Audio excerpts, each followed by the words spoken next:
Waktu lalu kita sudah belajar tentang nubuat mesianik dalam PL, kristologi dalam Injil Sinoptik, kristologi dalam Injil Yohanes, kristologi dalam surat Paulus sudah, kemudian natur ilahi Kristus, natur manusia Kristus, inkarnasi, penebusan Kristus, kebangkitan dan kenaikan Kristus, ini minggu lalu.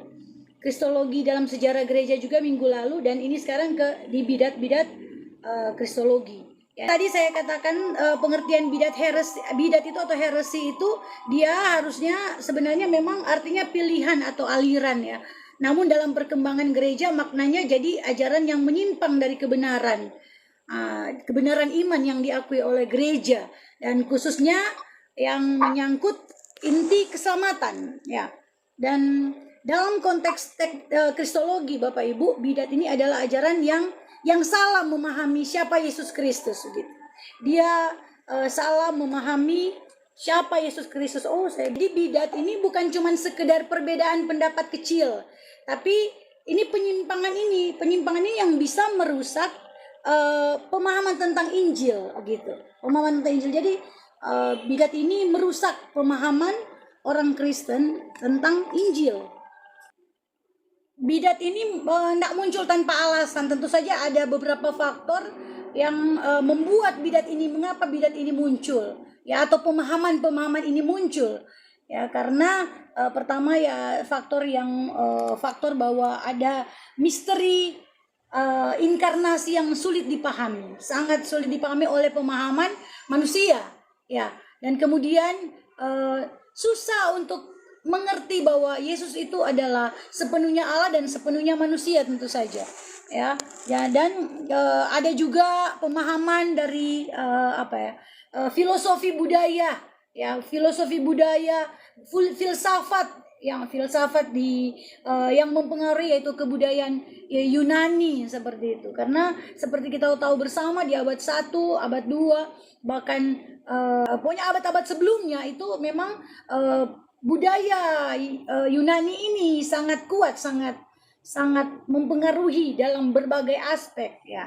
Kemudian ada ketidakseimbangan penekanan. Nah, ada beberapa pengajaran yang terlalu membesarkan atau terlalu melebihkan atau yang tidak seimbang. Jadi yang terlalu menekankan keilahian Yesus Kristus, dan ada juga pemahaman atau pengajaran yang terlalu menekankan kemanusiaan Kristus ya, dan ada yang di posisi bingung gitu. Padahal Alkitab menegaskan keduanya ya. Kita tahu bersama bahwa ya, saya sudah ajarkan minggu lalu, sudah ada materi situ bahwa Yesus Kristus itu adalah satu pribadi dengan dua natur, yaitu dia sepenuhnya Allah dan dia sepenuhnya manusia ya. Dan kemudian kenapa alasan bidat ini muncul, yaitu karena ada juga ambisi kan, namanya manusia juga. Manusia pengen diakui pendapatnya. Nah, pengen pendapatnya itu diabaikan, mau tetap kalau AA gitu. Jadi ambisi, pengaruh toko ya. Ajaran-ajaran muncul itu karena orang-orang tertentu ingin mempertahankan pandangannya. Ya, misalnya Arius ya, ada Nestorius ya, itu pemahaman bidat Nestorian. Nah, kemudian standar kebenaran Alkitab dan pengakuan iman gereja. Ya, untuk menilai apakah satu ajaran benar atau menyimpang, maka gereja memakai dua dasar utama, yaitu pertama Alkitab ya, sola scriptura. Alkitab ini adalah otoritas tertinggi ya, sumber utama kebenaran. Apa-apa semua harus difilter, harus sesuai dengan Alkitab. Jadi itu yang dipakai oleh gereja pakai dua dasar iman. Dan kemudian pengakuan iman gereja ya, pengakuan iman gereja seringkali masih ada di gereja-gereja tertentu, dan saya sangat bangga, saya sangat suka dengan seringkali pengakuan iman rasuli, pengakuan iman Nikea ya kan, Nikea Konstantinopel, masih banyak yang seringkali masih menyebutkan itu. Tapi kebanyakan gereja yang saya dengar sudah tidak lagi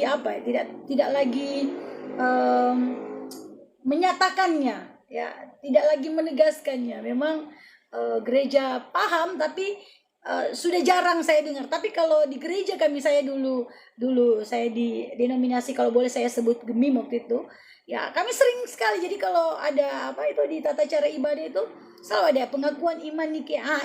Jadi ini standar yang dipakai gereja saat itu. Jadi pertama harus sesuai dengan Alkitab, kemudian kedua harus sesuai dengan pengakuan iman gereja. Ini standar kebenaran. Jadi ajaran yang benar adalah sesuai dengan Alkitab dan kemudian harus sejalan dengan pengakuan iman gereja.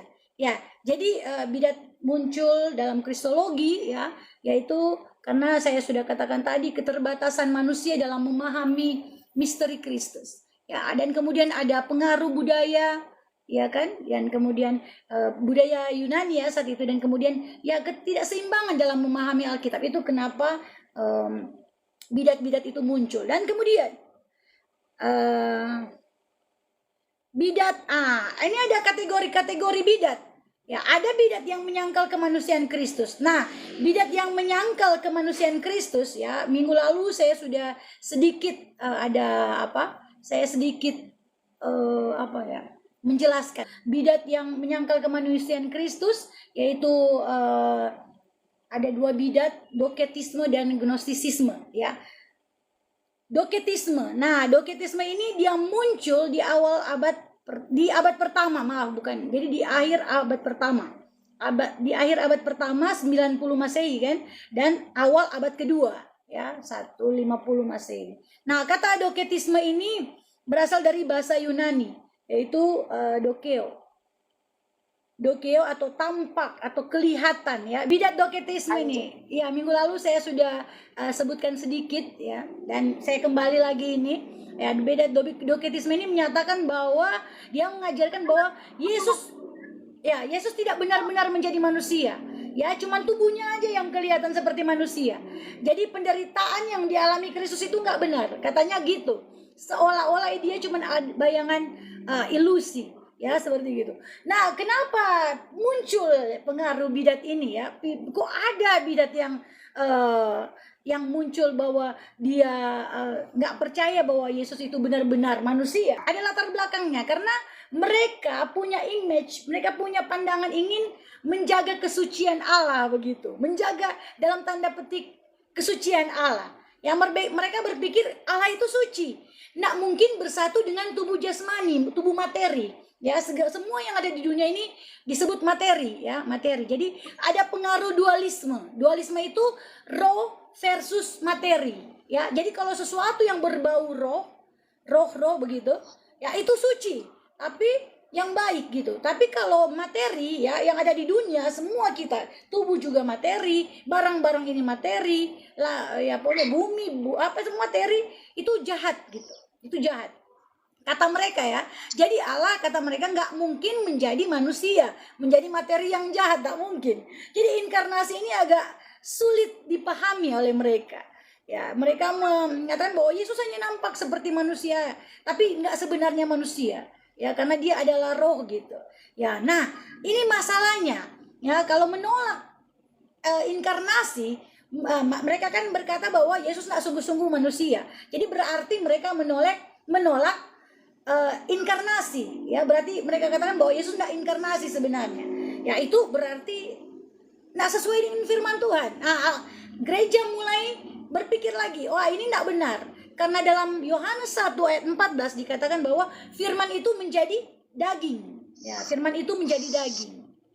Jadi kalau doketisme berkata bahwa Yesus itu tidak benar-benar jadi manusia, berarti nggak ada inkarnasi dong, ya. Maka itu tidak sesuai dengan Alkitab. Kemudian kedua, ya, berarti nggak ada penderitaan Kristus, ya kan? Berarti salibnya itu nggak nyata.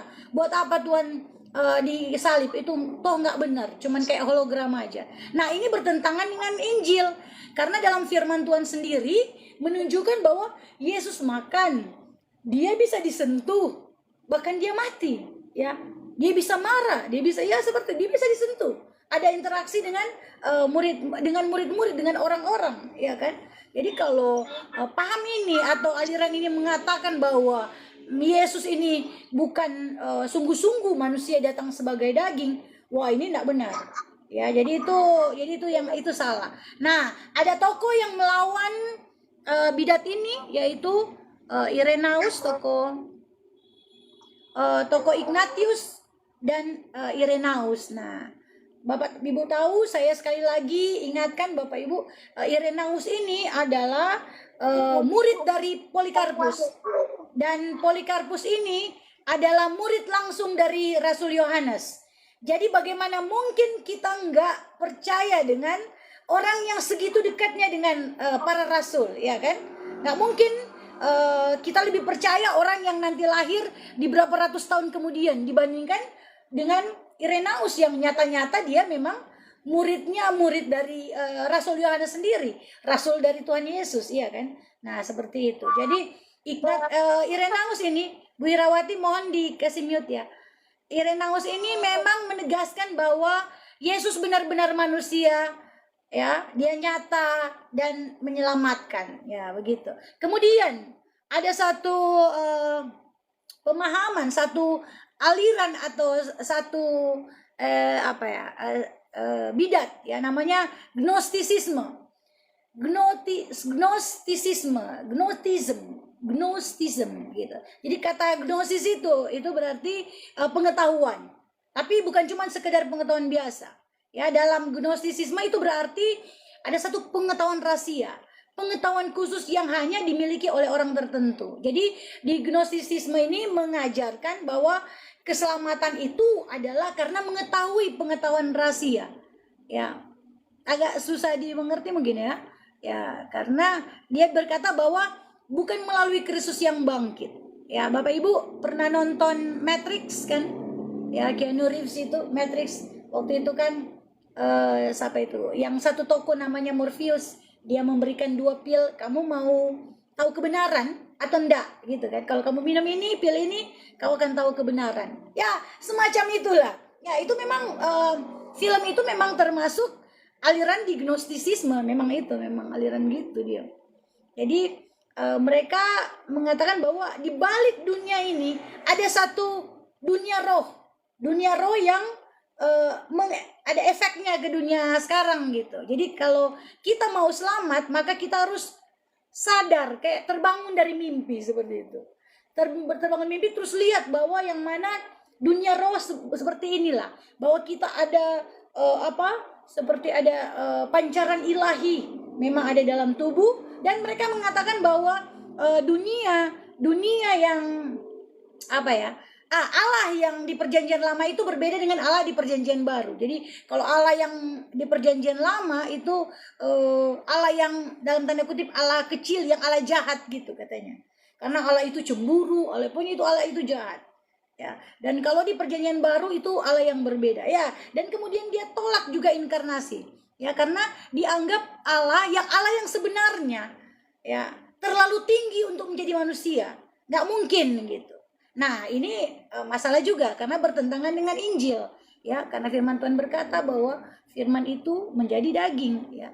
Jadi kalau materi itu jahat, andaikan materi tubuh ini jahat, apa semua ini jahat, wah itu nggak benar. Ini bertentangan dengan kebenaran Alkitab, karena Tuhan berkata bahwa Dia ciptakan segala sesuatu sebenarnya baik. Ya, memang karena memang dosa juga salah satu yang membuat pengaruh dosa yang membuat unsur-unsur bumi ini memang ya seperti muncullah sakit penyakit atau apa gitu. Tapi ini mereka di gnostisisme ini dia lebih ekstrim. Ya, tubuh itu jahat, roh aja yang baik. Nah ini, jadi itulah yang membuat gereja say no terhadap pengajaran ini. Nggak benar ini pengajaran. Ya, ini tak benar. Jadi dalam Irenaus ini, ya, dia juga dalam tulisannya Against Heresies itu melawan bidat-bidat, dia mengatakan bahwa dia tidak betul karena memang Tuhan datang sebagai manusia untuk menyelamatkan manusia. Nah, kenapa ini bertentangan dengan iman Kristen, ya? Tentu saja ya, saya pindah ke slide berbeda. Yang mengapa ini bertentangan dengan iman Kristen, ya? Saya kembali lagi. Masalah manusia disalahpahami. Jadi gnostisisme ini masalahnya kan kalau kita pahami, masalah yang terjadi di dunia ini adalah tidak lain karena dosa, ya kan? Kenapa Tuhan datang ke dunia menjadi manusia? yaitu karena dosa, dia mau menyelamatkan. Jadi inti permasalahan dosa. Tapi kalau gnostisisme, mereka katakan bahwa masalahnya yaitu ketidaktahuan kita, tidak tahu gitu. Masalah manusia itu adalah karena tidak tahu. Ya, jadi mereka menyimpulkan bahwa dunia ini rusak, berarti materi itu, dunia fisik itu memang udah rusak, udah jahat. Nah, nggak mungkin Tuhan jadi manusia. Nah, dan ini juga memang dipengaruhi oleh filsafat Yunani saat itu. Filsafat Yunani. Karena dari dulu memang saya bilang tadi yang filsafat Yunani ini begitu mempengaruhi berbagai aspek. Ya, karena dalam filsafat Yunani itu memang sama, yang roh itu yang tidak kelihatan itu unsurnya lebih tinggi daripada yang kelihatan, ya, seperti manusia atau ya materi lebih rendah. Nah, gitu. Dan kemudian cara keselamatan itu berbeda total. Kalau gnostisisme mereka katakan bahwa manusia itu diselamatkan oleh pengetahuan, seperti yang saya katakan, seperti di film Matrix itu. Kalau kamu tahu, ya kamu selamat. Berarti inilah yang kebenarannya. Ya, jadi tapi iman Kristen berkata tidak. Kita diselamatkan oleh Yesus Kristus yang mati dan yang bangkit. Ya, mereka menolak salib Kristus. Ya, tentu saja kalau saya lihat aliran-aliran begini sudah pasti mereka menolak salib Kristus. Jadi jika keselamatan hanya pengetahuan, maka kematian Yesus nggak jadi perlu kan, nggak perlu lagi. Ya, padahal inti Injil ini keselamatan terjadi melalui pengorbanan Kristus. Ya, bukan usaha atau bukan intelektual atau kepintaran manusia mencari tahu kebenaran itu. Ya, jadi dalam gnostisisme itu katanya Yesus bukan benar-benar manusia. Ya, atau mereka katakan dia adalah Kristus sosok ilahi yang hanya menempel sementara pada manusia Yesus.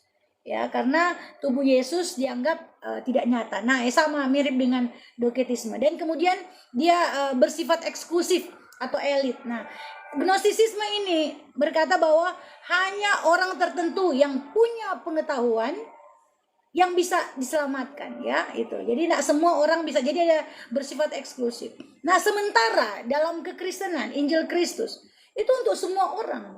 Ya, diberitakan kepada semua orang. Untuk semua orang. Ya. Jadi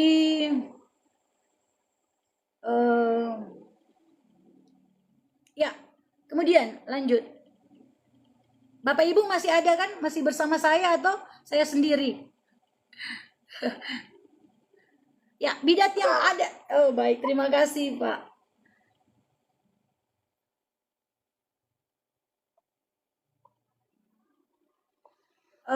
Ya, saya masih ada satu tadi, yaitu sikap gereja awal. Nah, sikap gereja awal hampir saja terlewatkan. Nah, para pemimpin gereja awal atau bapak-bapak gereja itu menolak jelas gnostisisme. Ya, misalnya Irenaeus, saya sudah katakan berulang-ulang, dia menulis ya melawan gnostisisme. Ya, dia apa ya? Dia Allah itu kalau Gnostik berkata bahwa dunia itu jahat. Nah, Irenaeus berkata, oh tidak, Allah itu dia yang menciptakan dunia, dia yang menebus dunia ini. Ya, jadi dan dunia ini adalah baik.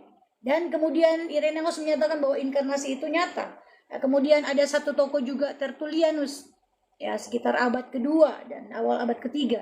Dia seorang teolog dari Afrika Utara, dari Kartago. Ya, dia juga seorang penulis dan dia dikenal sangat tajam. Tertullianus ini dia kalau ngomong itu pedas gitulah. Ya, dia seorang teolog yang kalau ngomong itu pedas. Jadi dia membela iman Kristen dari ajaran sesat. Ya, termasuk dari gnostisisme. Ya, melalui tulisannya, ya dia menulis juga sebuah buku dan argumennya dia langsung berkata begini, bidat tidak punya hak menafsirkan Alkitab. Tidak punya, karena mereka itu memang menafsirkan sekehendak hati mereka, ya menurut penafsiran mereka.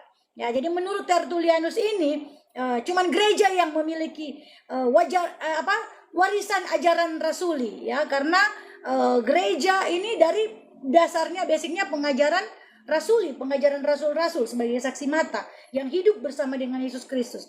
Jadi otoritasnya sah kalau gereja. Kalau bidat enggak, dia bilang gitu. Kemudian dia bilang kalian gnostik, kalau kalian memakai Alkitab, memang mereka baca Alkitab, tapi asal-asal ngarang gitu, tafsirkan seenaknya, ditafsirkan seenaknya. Ya, jadi dia menegaskan bahwa kebenaran Kristus ini sudah ada sejak dari para rasul. Nak muncul cuman sebagai sebagai ajaran belakangan. Jadi udah lama udah diketahui. Nah, jadi dia berkata begini, dia punya kata yang tegas begini. Apa hubungan Athena dengan Yerusalem? Nah, itu kata-katanya yang pedas ini, maksudnya apa hubungannya pengaruh-pengaruh filsafat atau pengaruh-pengaruh pengajaran dewa-dewa gitu kan, menyangkut dengan mitos-mitos lah seperti itu ya. Ya, apa hubungannya mitos-mitos Athena dan Yerusalem gitu. Jadi Yerusalem ini dilambangkan dengan kota yang suci, yang kudus gitu. Jadi apa hubungannya? Memang nggak ada hubungannya. Jadi dia menolak mitos-mitos rumit dari gnostisisme ini. Ya, jadi begitulah. Jadi Irenaeus maupun Tertullianus ini adalah tokoh-tokoh yang melawan doketisme, gnostisisme dan beberapa bidat yang lain juga. Ya, baik. Dan ada kategori bidat yang menyangkal keilahian Yesus. Kalau tadi di awal abad, ya abad 1, abad 2 itu mereka bidat yang menyangkal kemanusiaan Kristus. Mereka anggap Kristus adalah sosok ilahi yang cuma menempel di tubuh Kristus dan cuma sementara. Nah, ini sebaliknya. Bidat yang menyangkal keilahian Kristus. Ya, ini ebionisme. Ebionisme ini sekitar abad tahun 100 sampai 150 Masehi. Itu sekitar ya. Dan ajarannya itu berkata bahwa Yesus hanya manusia biasa, bukan Allah. Nah, jadi ebionisme adalah ajaran yang muncul pada abad 1, 2 yang menolak keilahian Yesus dan hanya mengakuinya sebagai manusia biasa. Nah, kata ebion ini berasal dari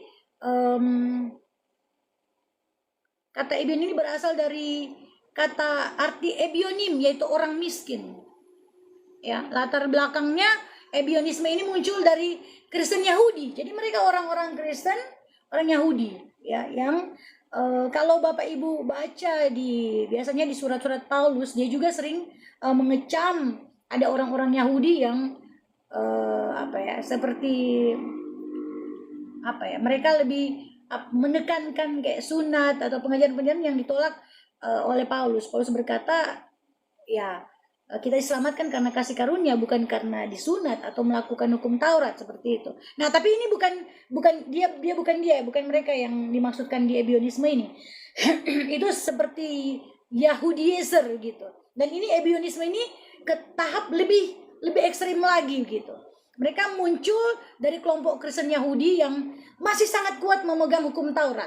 Dan mereka sulit menerima bahwa Allah kok bisa jadi manusia. Nggak bisa. Dan mereka ingin tetap mempertahankan monoteisme ketat. Yaitu Allah itu satu, tak mungkin menjadi manusia. Dan ya tetap melaksanakan tradisi Yahudi, sunat dan hukum Musa baru boleh selamat. Gitu. Jadi ajarannya adalah Yesus sebagai manusia biasa. Baik, saya pindah ke slide 1. Ya, Yesus katanya Yesus hanya manusia biasa yang lahir secara normal, bukan lahir dari seorang perawan, gitu. Dan ia tidak memiliki natur ilahi, ya seperti manusia normal pada umumnya.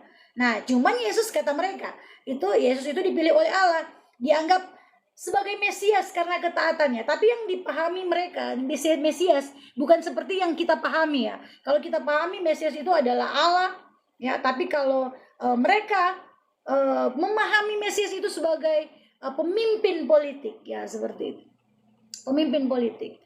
Dan mereka menolak keilahian Yesus tentu saja, ya. Dan kata mereka tidak percaya praeksistensi, tidak ada sebelum lahir ya.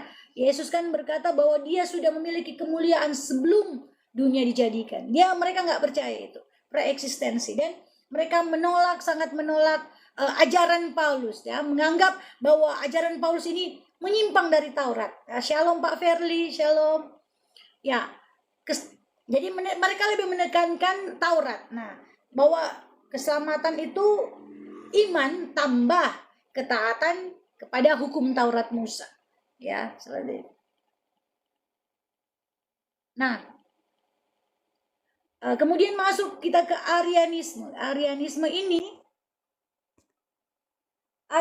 ini adalah ajaran yang menyangkal bahwa Yesus adalah Allah sejati. Ya, tapi mereka menganggap sebagai makhluk ciptaan tertinggi. Mungkin ada turunan, saya katakan minggu lalu, turunan seperti saksi Yehova yang mereka mengatakan bahwa Yesus adalah ciptaan Allah yang pertama, tapi bukan Allah gitu. Ya, hampir sama ini 11-12. Dan ajaran ini dipelopori oleh Arius ya, sekitar tahun jadi abad ketiga kurang lebih ya, tahun 256 sampai 336 Masehi. Nah, jadi ajarannya yaitu Yesus itu cuma ciptaan, bukan Allah sejati. Nah, dan ditolak dalam Konsili Nikea tahun 325. Jadi Arius ini dia mau mempertahankan bahwa Allah itu seesa dan tidak terbagi. Konsepnya itu. Jadi Allah tak mungkin memiliki asal. Ya, logikanya jika Yesus itu adalah anak Allah berarti dilahirkan. Ada awalnya seperti itu. Maka ia bukan Allah sejati.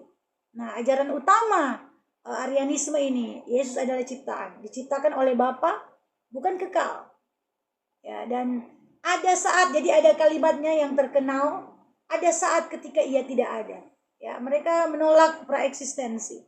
Ya, dan Yesus lebih rendah dari Bapa, tidak setara, tidak sehakikat, dan Yesus disebut Allah dalam arti rendah, seperti makhluk ilahi, bukan Allah sejati. Nah, ini tentu saja berbeda dengan pemahaman kita, keyakinan iman kita. Shalom Pak Pen. Keyakinan kita bahwa bahwa Allah itu adalah satu hakikat, tiga pribadi. Nah, sementara Yesus Kristus yang turun sesuai dengan kristologi yang kita pelajari, ya Yesus Kristus itu satu pribadi dengan dua natur. Jadi natur sepenuhnya Allah dan sepenuhnya manusia. Ya. Jadi ada tokoh penting yang menentang menentang ajaran Arianisme ini, yaitu Athanasius ya, yang menegaskan kalau Yesus bukan Allah yang sejati, tidak mungkin. Bagaimana ia dapat menyelamatkan manusia, ya kan? Nah, jadi masalah teologisnya Arianisme ini dia memang merusak pengajaran atau iman terhadap keselamatan gitu. Ya, karena memang hanya Allah yang bisa menyelamatkan. Ya, dan itulah. Jika Yesus bukan Allah ya, penyembahan menjadi salah. Jadi konsep Tritunggal bagaimana? Jadi merusak kesatuan Tritunggal ini. Ya. Di sini saya tulis tabel, di sini ada tabel perbandingan singkat. Jadi Bapak Ibu bisa lihat. Ya, nah kalau Ebionisme ini ya, dia kalau mengenai natur dia berkata bahwa Yesus adalah manusia saja. Kalau Arianisme, lihat di tabel ada, dia adalah makhluk ciptaan. Nah, kalau dalam aspek keilahian, jadi Ebionisme dia tolak total. Nah, kalau Arianisme ditolak penuh ya, atau sama-sama ditolak gitu. Kemudian dari aspek praeksistensi, ya Ebionisme berkata bahwa tidak ada.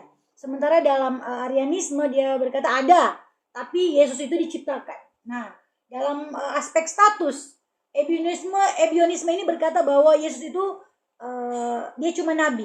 Dia memang Mesias, tapi dia cuma nabi. Nah, kalau di Arianisme Allah kecil. Ya. Nah, apa bahayanya kalau di Ebionisme ya menjadikan Yesus hanya sebagai manusia? Nah, kalau di Arianisme menjadikan Yesus bukan Allah yang sejati, ya sama 11-12 sih sebenarnya. Jadi kedua bidat ini sama-sama menyangkal keilahian Yesus. Ya, mereka merusak Injil keselamatan. Ya, yang mana iman Kristen itu kita menegaskan bahwa Yesus itu adalah sungguh-sungguh Allah dan sungguh-sungguh manusia. Dia adalah Yesus Kristus adalah satu pribadi dengan dua natur. Ingat selalu bahwa ia sungguh Allah dan sungguh manusia. Jika salah satu ditolak, baik kemanusiaannya atau keilahiannya, ya runtuh.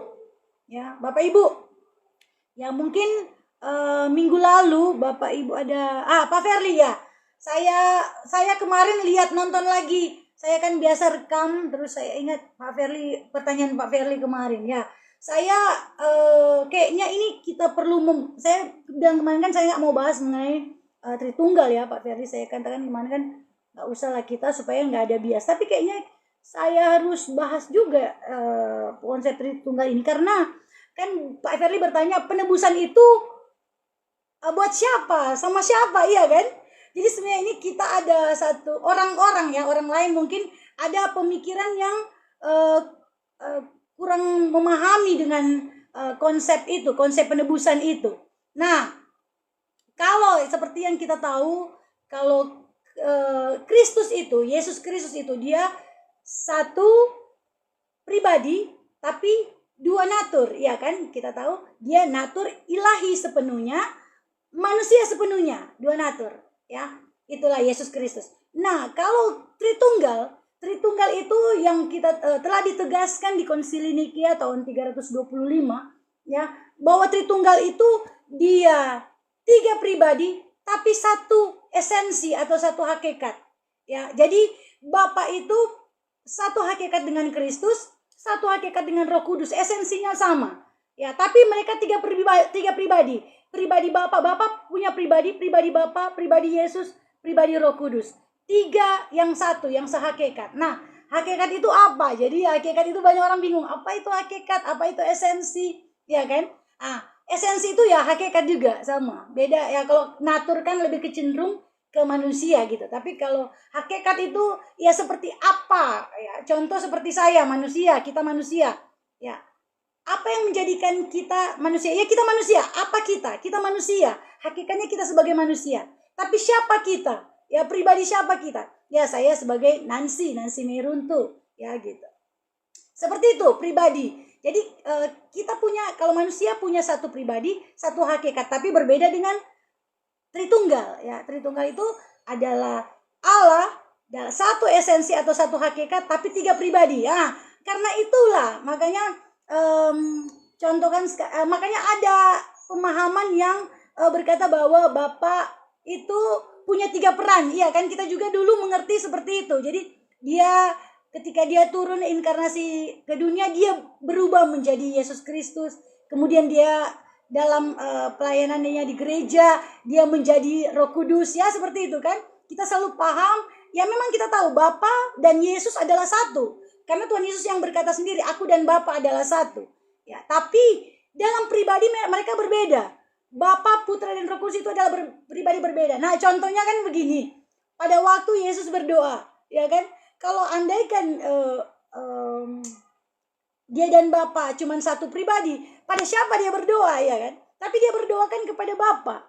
Nah, kemudian yang lebih ditegaskan lagi Tritunggal itu ketika Yesus dibaptis, ya. Disitulah ada tiga pribadi yang betul-betul nyata terlihat di situ. Jadi yang ditampakkan itu suara Bapa, ada suara Bapa, ada pribadi Yesus Kristus sendiri, dan ada pribadi Roh Kudus yang dalam tanda kutip menjadi seperti burung merpati. Ya itu.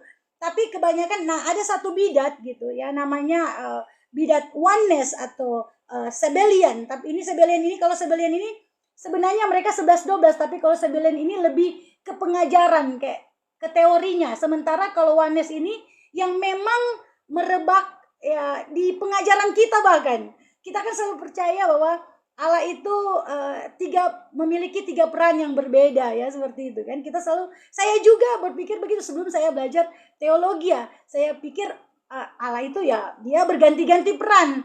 Tapi sebetulnya itulah yang namanya itu apa ya? Oneness begitu. Pengertian yang biasa merebak di pengajaran Pantekostal atau karismatik ya. Tapi nggak semua. Yang saya dengar nggak semua juga begitu.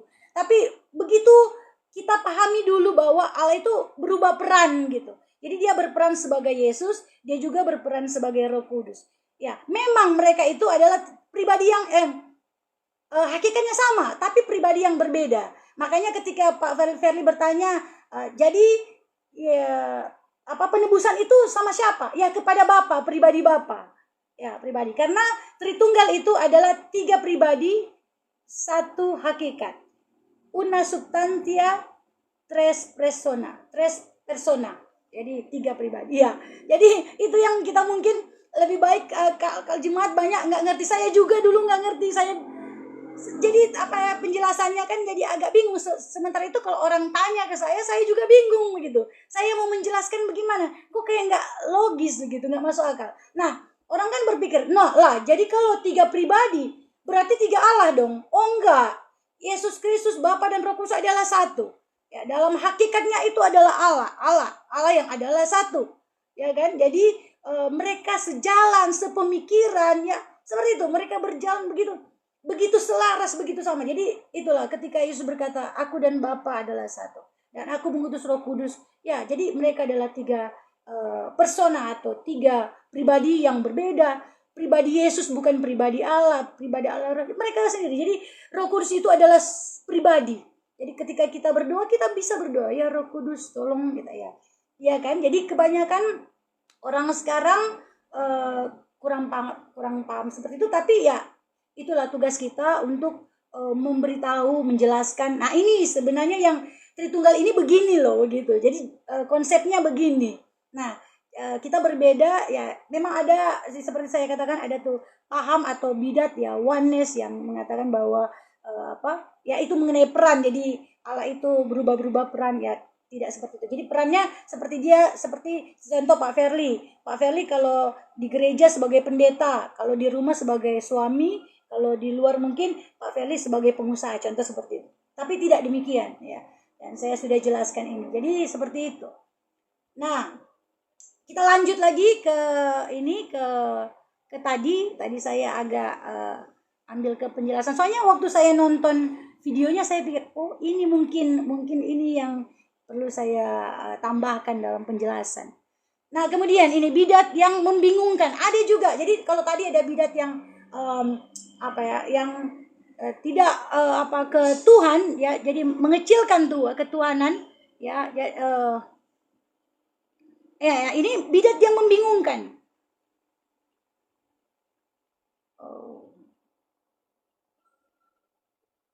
Jadi kalau ada yang bidat yang ini menyangkal kemanusiaan Kristus, ada yang menyangkal ketuhanan Kristus. Nah, ini bidat yang membingungkan.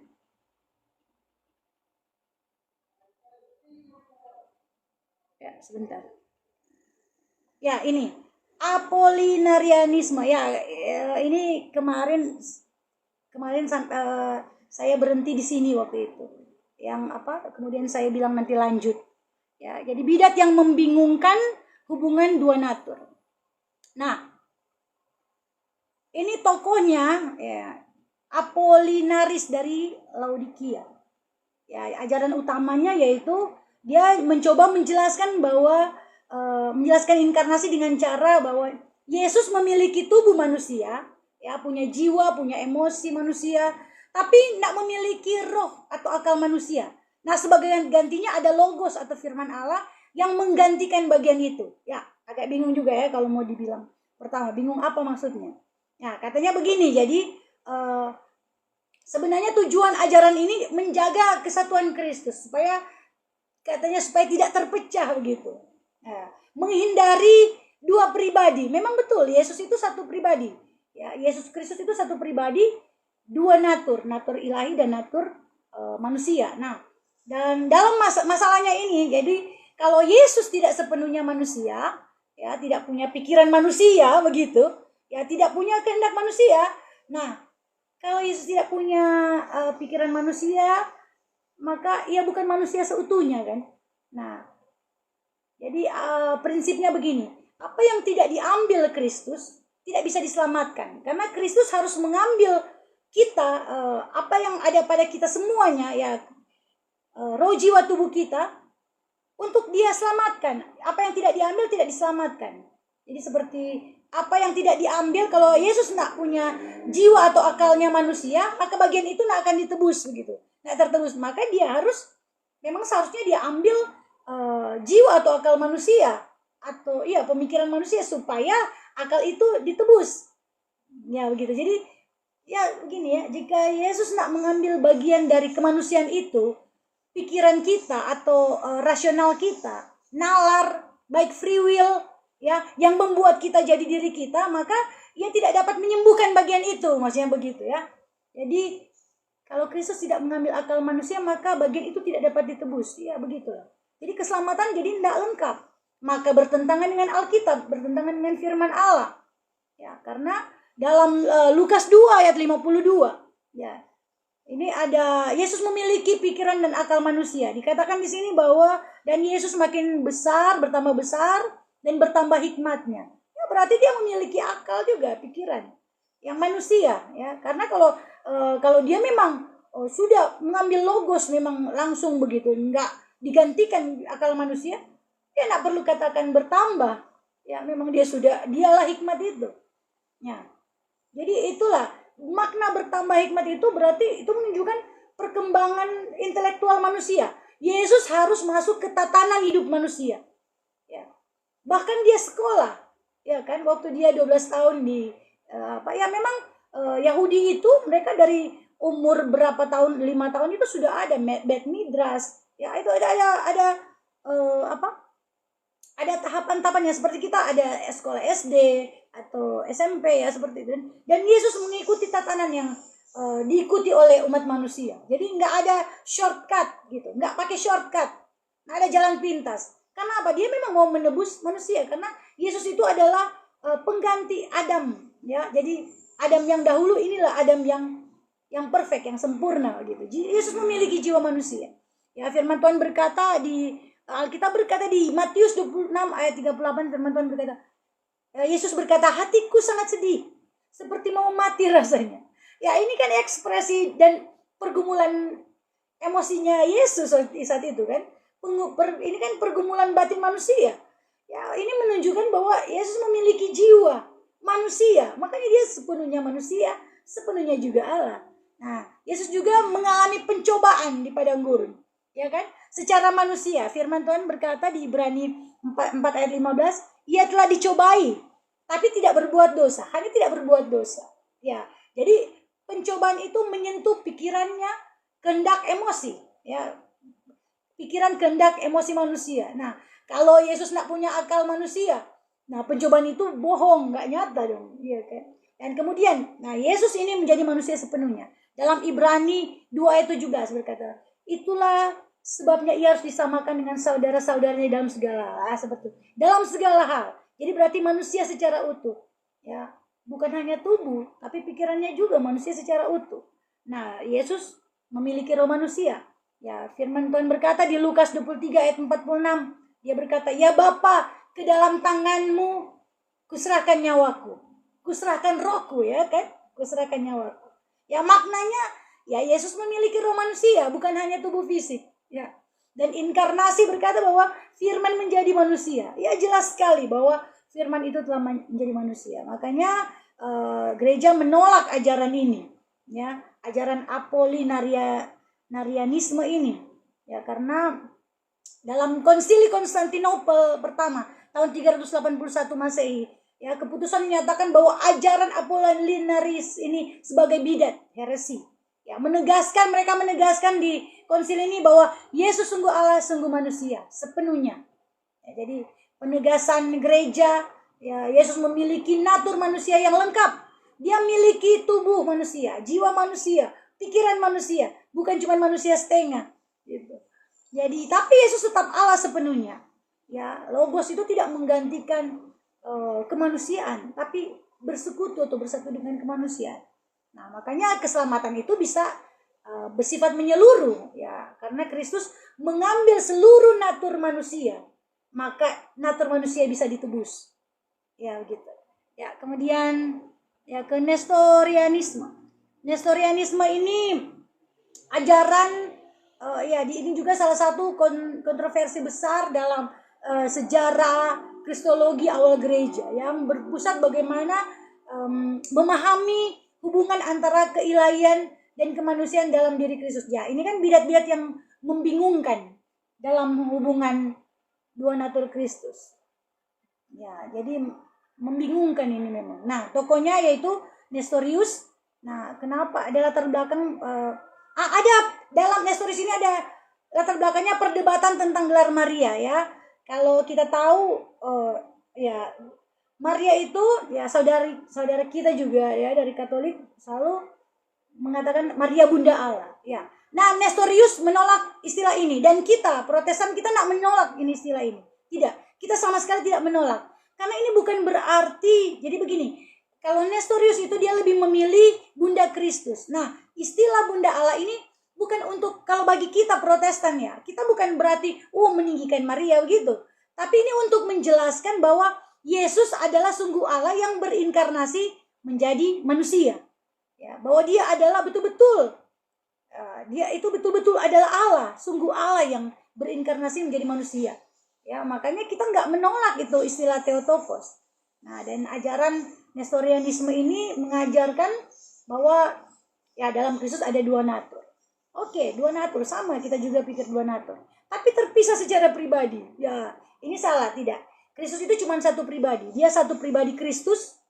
Ya, karena dia Tritunggal, Bapa, Putra, dan Roh Kudus. Dia pribadi Putra yang memiliki dua natur. Ya, karena dia berinkarnasi, maka dia punya natur manusia, juga natur sebagai Allah. Nah, jadi dia ajaran ini katanya Yesus bukan pribadi tunggal, melainkan ada dua pribadi, double pribadi ini yang hidup berdampingan gitu. Jadi Yesus punya kepribadian ganda, dua dalam satu tubuh. Seperti satu orang yang tinggal dalam dua orang yang tinggal dalam satu tubuh. Nah, ini bukan ajaran Kristen yang benar, enggak demikian ya. Bukan. Tapi kita percaya Yesus itu satu pribadi dengan dua natur. Ya, ini ya, dan dampak dari pengajaran ini, nah karena memisahkan dua pribadi, maka muncul ya implikasinya apa? Maria itu bukan Bunda Allah ya, makanya dia bersikeras bahwa dia lebih memilih Christotokos, yaitu Bunda Kristus. Ya begitu, karena menurutnya Maria hanya melahirkan Yesus manusia, bukan Allah. Padahal kita tahu apakah ketika dia Yesus menjadi manusia, pernah sekali dia tidak menjadi Allah? Tidak kan? Dia memang adalah Allah. Ya, Allah dan sepenuhnya Allah dan sepenuhnya manusia. Ya.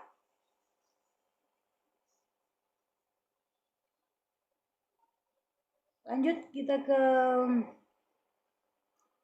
monofisitisme. Ya, ini bidat ini juga membingungkan hubungan dua natur Kristus ya.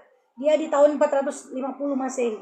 Ya, pengertiannya kalau mono satu, natur fisis itu natur atau kodrat, artinya hanya satu natur.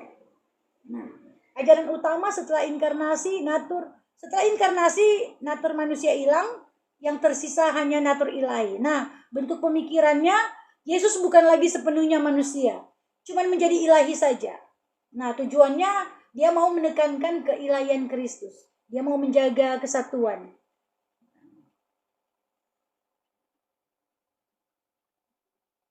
Jadi ajaran monotisme ini berkata bahwa Yesus ini cuma memiliki satu natur. Natur kemanusiaan Yesus ini dianggap melebur atau hilang, tak berbekas, ditelan oleh natur keilahiannya. Ya, jadi akibatnya itu Yesus dipandang lebih ilahi ya daripada manusia. Memang Yesus adalah naturnya ilahi, tapi dia ada kebingungan di sini, menghilangkan kemanusiaan Yesus. Nah, kalau Yesus tidak sungguh-sungguh manusia, berarti ya kembali lagi saya katakan tadi, dia tidak benar-benar menderita, dia tidak benar-benar mati, dan dia tidak bisa mewakili manusia kalau dia bukan manusia. Ya, jadi dikonsili, jadi penolakan oleh gereja. Ajaran monofisitisme ini ditolak resmi dalam konsili Kalsedon, yaitu di tahun 451 Masehi. Konsili ini menetapkan ajaran yang benar bahwa Yesus sungguh Allah, sungguh manusia dalam dua natur, dengan prinsip tanpa pencampuran. Ya, jadi natur ilahi dan manusia tidak campur jadi satu zat baru begitu. Nah, salah jika dikatakan seperti kopi susu, dua jadi satu campuran yang baru gitu. Nggak benar gitu. Yang benar adalah ya ilahi tetap ilahi, manusia tetap manusia. Ya, jadi dan di konsil ini juga prinsipnya tanpa perubahan. Ya, tanpa perubahan itu artinya natur ilahi ini bukan jadi manusia, ditelan oleh natur ilahinya, kemanusiaannya ini. Ya. Kemudian tanpa pemisahan, ya prinsipnya tanpa pemisahan. Jadi natur ilahi dan manusia tidak terpisah, seolah-olah ada dua pribadi, tidak. Dan tanpa pembagian, ya Yesus tidak bisa dibagi, ya kadang Allah, kadang manusia, ya salah. Jadi kalau saat mujizat dia Allah, Kalau saat menderita dia manusia. Ya itu kata mereka, kata bidat ini. Tapi yang benar yaitu satu pribadi yang sama yang bertindak, ya, dua natur ini bertindak, bekerja sama.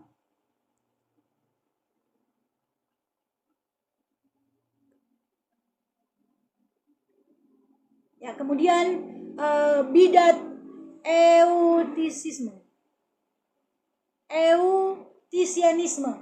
Eutisianisme, ya, tahun 450 Masehi. Tokohnya Eutises.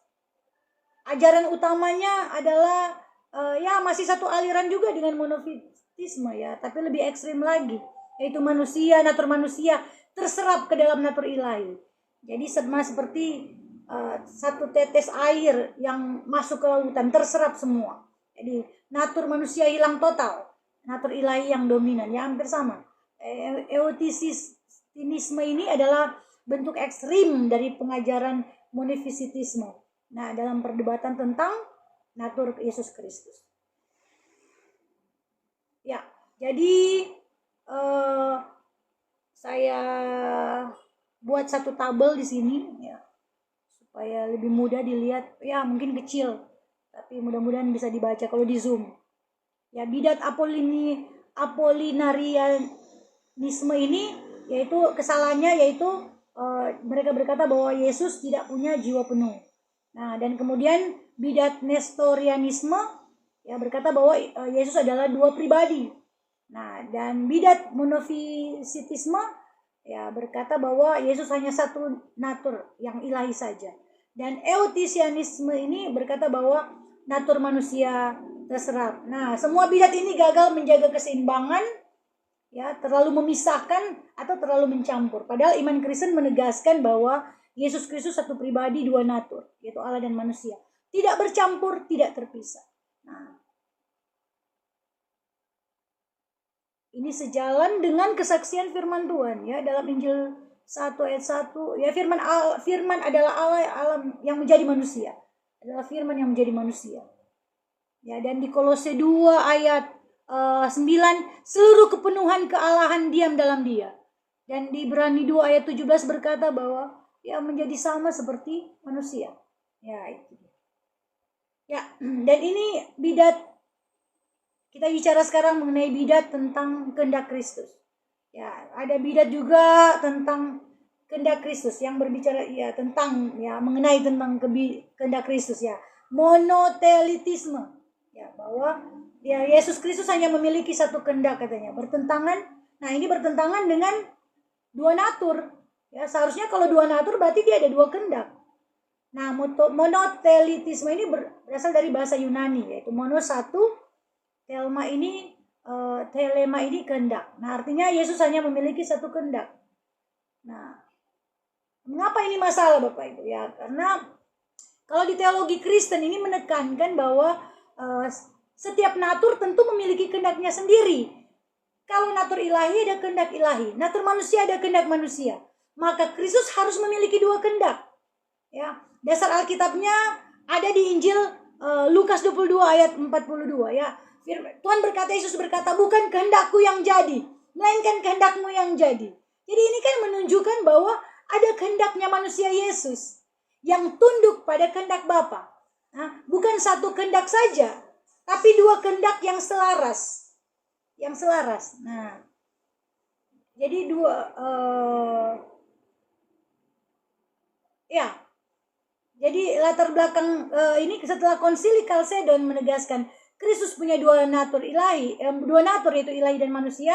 Nah, masalah baru muncul. Kalau ada dua natur, apakah ada dua kehendak? Makanya mereka berkata bahwa berarti Yesus cuma punya satu kehendak, cuma monotelitisme.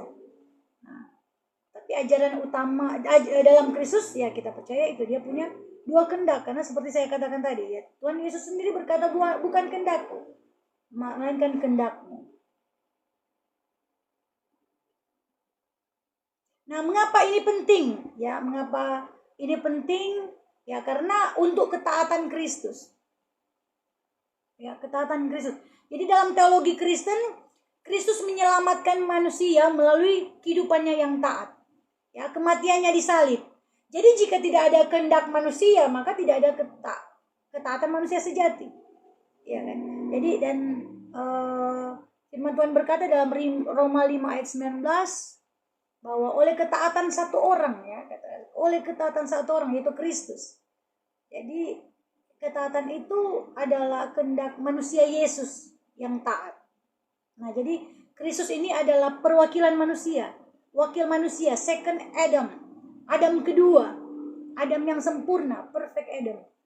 Jadi ya jika ia tidak punya kehendak manusia, ia tidak bisa mewakili kita. Ya, jadi monotelitisme ini ditolak dalam konsili Konstantinopel, ya. Dan rumusan gereja ya sama seperti tadi, dia satu pribadi dua natur, berarti dua kehendak, ada dua kehendak. Tapi tunduk sempurna pada kehendak ilahi. Nah, kemudian bidat modern dalam kristologi, Unitarianisme. Dimulai pada abad 16 sampai tahun 1500-an. Jadi sudah lebih ke modern gitu. Sampai ke tahun 1500-an. Nah, dia perkembangannya yang kuat di abad 17 sampai ya 18. Dia menolak Tritunggal dan keilahian Kristus. Nah, pengertian Unitarianisme adalah ajaran yang dia menolak Tritunggal, menolak keilahian Yesus. Dan Allah hanya dianggap sebagai satu pribadi, bukan Tritunggal. Jadi Allah itu satu, bukan Tritunggal, tidak ada Bapa, Anak, Roh Kudus. Ya, tidak ada katanya. Jadi Yesus bukan Allah sejati, dia hanya manusia atau guru moral. Dan Roh Kudus bukan pribadi ilahi, dia hanya kuasa atau kekuatan Allah. Ya, gerakan ini berkembang di Eropa, ya, dan muncul kuat pada masa pencerahan, Age of Enlightenment, yaitu mereka menolak misteri iman atau menolak mujizat. Mereka lebih mengutamakan logika manusia.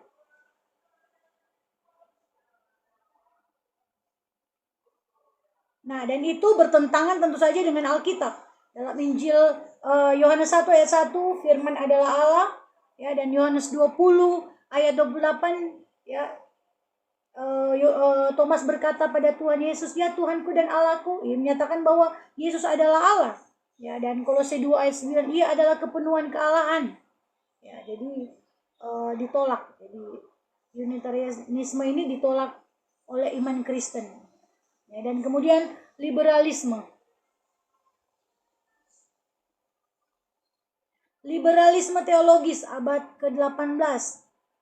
Ya, kurang lebih dia puncaknya pada abad 19, tahun 1800-an. Jadi liberalisme teologis ini ya ini pendekatan yang dalam teologi, terutama dalam kekristenan ini, yang berusaha menafsirkan iman secara modern gitu, dengan menyesuaikan ajaran gereja terhadap ilmu, budaya, pemikiran manusia yang logis-logis lah. Ya. Dan gerakan ini sangat dipengaruhi oleh zaman Enlightenment tadi, pencerahan, yang menekankan rasio, menekankan yang masuk akal, kebebasan berpikir. Jadi ada kritik, boleh kritik terhadap otoritas tradisional atau otoritas iman klasik, ya, iman yang kita bicarakan itu, yang sesuai dengan konsili, yang sesuai dengan iman pada mula-mula. Ya, dan definisinya liberalisme ini adalah usaha memahami iman dengan akal, dengan pengalaman manusia menurut konteks zaman modern, bukan hanya menerima ajaran apa adanya, tapi dia mengkritisi yang nggak masuk akal, ya dia tafsirkan ulang. Nah, ciri-ciri utamanya yaitu rasio lebih dominan. Jadi ajaran iman itu harus masuk akal, kata mereka. Ya, tidak bertentangan dengan ilmu pengetahuan. Kalau bertentangan dengan sains atau ilmu pengetahuan, ditolak. Ya, makanya hal-hal yang sulit ini sering ditafsirkan secara ditafsir secara simbolis atau ditolak sama sekali begitu. Nah, kemudian Alkitab ditafsir secara kritis, ya, menggunakan metode historis kritis, ya. Siapa penulisnya? Kita sudah belajar di bibliologi. Ya, ini sebenarnya ada bagusnya, tapi kadang terlalu karena mereka lebih percaya ke hal yang logis. Kalau tidak logis mereka tolak. Dan tentu saja dalam Alkitab, dalam memahami Alkitab dibutuhkan iman. Percayaan kita bukan cuma hal yang logis. Ada yang seperti mujizat, kelihatan nggak logis, ya, iya kan? Jadi ya itulah. Jadi kalau dalam liberalisme ini, Alkitab ini menggunakan metode historis kritik itu seperti siapa penulisnya, kapan ditulis, konteks sosialnya, ya itu sebetulnya ada bagusnya, tapi seperti saya juga katakan tadi harus seimbang, harus balance. Nah, kemudian mujizat dipertanyakan, ya, contoh kelahiran dari perawan, apakah benar? Mereka bertanya, kalau benar seorang perawan dapat Roh Kudus turun ke perawan dan kemudian Maria kemudian bisa melahirkan Yesus, ya mereka nggak gitu percaya dengan hal yang seperti itu. Mujizat-mujizat Yesus, ya berjalan di atas air, ya mereka kurang percaya. Apakah betul atau jangan-jangan ini cuma dikatakan secara simbolis? Ketika Yesus memberikan makan 5.000 orang, mereka pun berpikir apakah ini benar gitu. Atau ini jangan-jangan ikan paus ini, 5 ikan paus yang besar. Ya mereka kurang kalau yang hal yang nggak logis gitu, yang nggak masuk logika, dianggap nggak benar. Nah, dan Yesus dilihat cuma sebagai guru moral saja. Yesus lebih dipahami sebagai seorang rabi, seorang pengajar yang memberikan teladan kasih, mengajarkan etika moral, nah gitu. Bukan sebagai Allah, tidak diakui sebagai Allah yang menjadi manusia. Nah, kemudian fokus pada etika dan kemanusiaan artinya mereka lebih menekankan kepada kasih, keadilan sosial, perdamaian. Itu benar, memang benar, tapi seperti itu kurang balance, kurang seimbang. Karena di sisi lain mereka percaya etika kemanusiaan, moral kasih, ya seperti itu praktisnya, prakteknya, tapi mereka menolak hal-hal yang mujizat seperti itu. Mereka nggak percaya. Nah, liberalisme juga ini lahir karena pengaruh dari masa pencerahan itu, yang lebih mementingkan yang masuk akal. Nah, kemudian kristologi reduksionis. Nah, ini di abad 1920. Jadi pengertiannya kristologi reduksionis adalah pendekatan yang mengurangi siapa Yesus sebenarnya. Nah, apa itu kristologi reduksionis? Istilah ini menunjuk pada pendekatan pokoknya yang mengurangi, reduce berarti kan, reduce, mengurangi identitas Yesus dan hanya mereka hanya menerima pada yang masuk akal. Yesus ini ya hampir sama dengan itu tadi yang liberalisme, sama sebenarnya 11-12 saja mereka ini.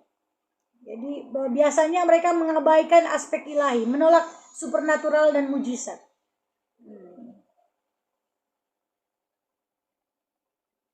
Jadi karena pada masa itu hal-hal supernatural di zaman-zaman itu, supernatural sudah dianggap tidak ilmiah, yang tidak sesuai dengan ilmu pengetahuan, memang ditolak.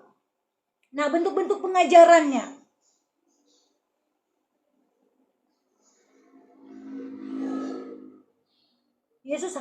Mereka katakan Yesus hanya tokoh sejarah. Ya, memang Yesus pernah ada, tapi dia cuma tokoh sejarah.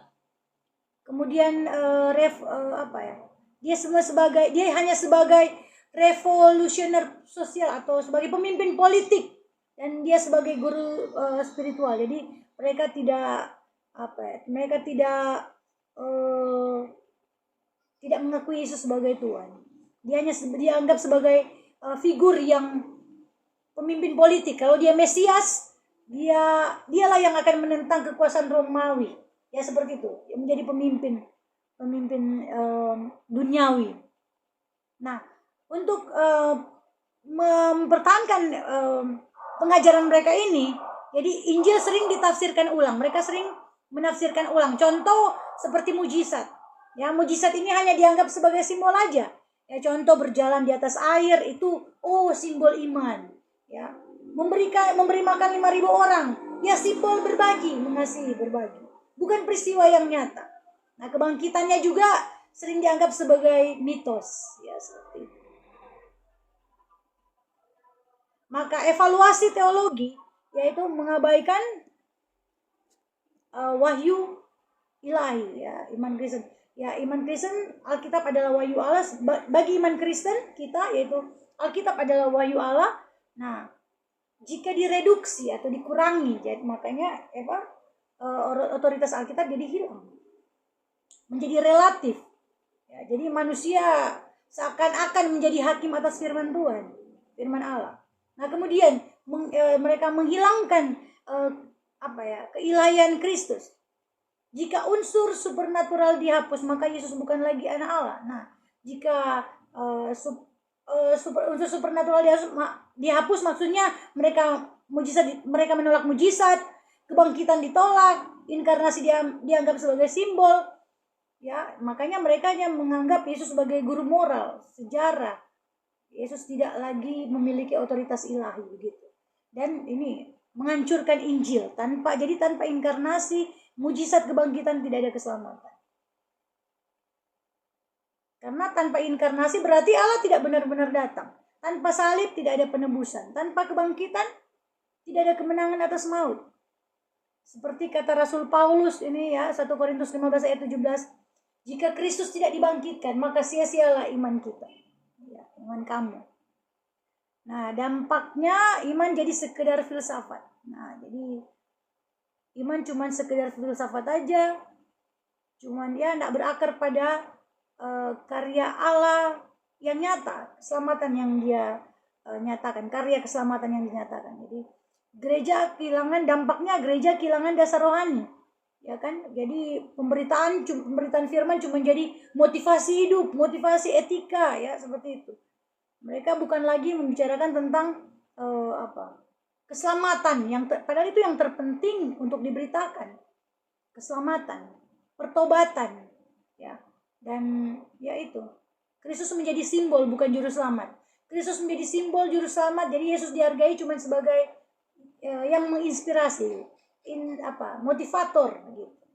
Ya kan, banyak sekarang ketika memberitakan firman Tuhan, ya orang cuma jadi sekedar motivator aja, beritakan motivasi. Itu baik, enggak apa-apa, benar itu. Tapi jangan lupa keselamatan, intinya keselamatan, pertobatan. Ya, bicarakan tentang Yesus, siapa Yesus sendiri. Ya. Makanya orang pun zaman sekarang bahkan untuk menjelaskan apa itu Tritunggal, orang bingung sekarang, ya kan? Orang Kristen masih bingung, masih sangat-sangat bingung dengan ketika ditanya begitu. Yesus itu bagaimana, bicara mengenai Yesus, mengenai naturnya bisa bingung. Nah, jadi semua bidat modern ini memiliki pola yang sama, ya. Jadi dia menurunkan atau mereduksi Yesus dari Allah yang menjelma, Allah yang berinkarnasi, menjadi mereka nyatakan sebagai manusia biasa. Nah, di sini saya saya buat satu lebih nggak kelihatan lagi nih, ya. Mungkin kecil, tapi mungkin nanti ketika saya kirim PowerPoint ke Bapak Ibu mungkin lebih jelas nanti. Ya. Kalau ini feeling aja baca, ya, mudah-mudahan bisa terbaca sedikit. Nah, doketisme. Kalau doketisme ini bidat-bidat sini saya sudah simpulkan sedikit-sedikit di sini, nanti bisa dibaca, nanti saya kirim. Nah, respon gereja terhadap bidat. Ya, sepanjang sejarah gereja enggak tinggal diam, jelas enggak. Ya. Gereja tetap merespon karena menjaga kemurnian Injil. Ada peran konsili gereja. Apa itu konsili? Ya, konsili itu pertemuan para pemimpin-pemimpin gereja. Ya, ada uskup, teolog-teolog. Mereka membahas ajaran yang sementara diperdebatkan. Nah, dan fungsi konsili ini, ya, gereja menegaskan dia tidak menciptakan satu kebenaran, tapi merumuskan apa yang sudah diajarkan oleh Alkitab, apa yang sudah diajarkan gereja mula-mula. Ya, jadi itu sangat jelas. Dan ada konsili penting dalam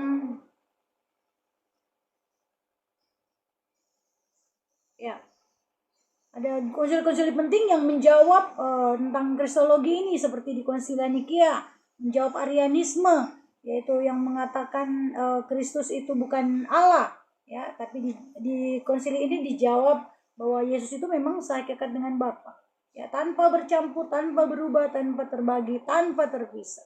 ya, tanpa pencampuran. Itu saya sudah jelaskan tadi, itu natur ilahi dan natur manusia tidak tercampur menjadi satu, ya, sama seperti kopi susu. Nah, tanpa perubahan, yaitu natur ilahi itu bukan dia berubah jadi manusia, tidak. Ya, Allah tetap Allah, manusia tetap Allah. Natur manusianya tetap manusia, natur Allahnya, ilahinya tetap ilahi. Dan tanpa pemisahan, ya, tanpa pembagian. Yesus nak dibagi, bukan kadang Allah, kadang manusia. Tidak demikian. Nah, dampak bidat bagi iman Kristen,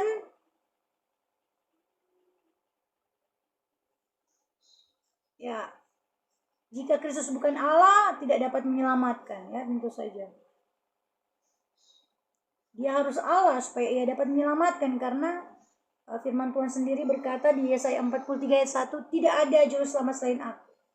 Keselamatan adalah tindakan Allah, bukan ciptaan. Kemudian jika Kristus bukan manusia, maka ia tidak mewakili manusia. Dia tidak bisa mewakili manusia. Dan pentingnya keseimbangan doktrin. Ya. Kalau masalah utama dalam bidat, ya, seperti Unitarianisme ini, dia mengurangi keilahian, monofisitisme mengurangi kemanusiaan.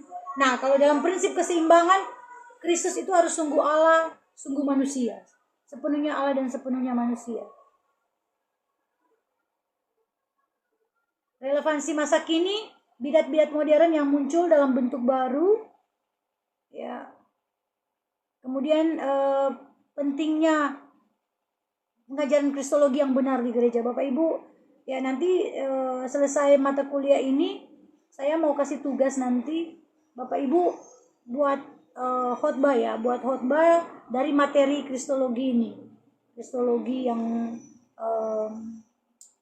tentang kita membicarakan mengenai Kristus. Jadi bicarakan mengenai inti-inti yang pokok, dan nanti khotbahnya itu serahkan ke saya, kirim ke saya atau kirim ke grup, terserah.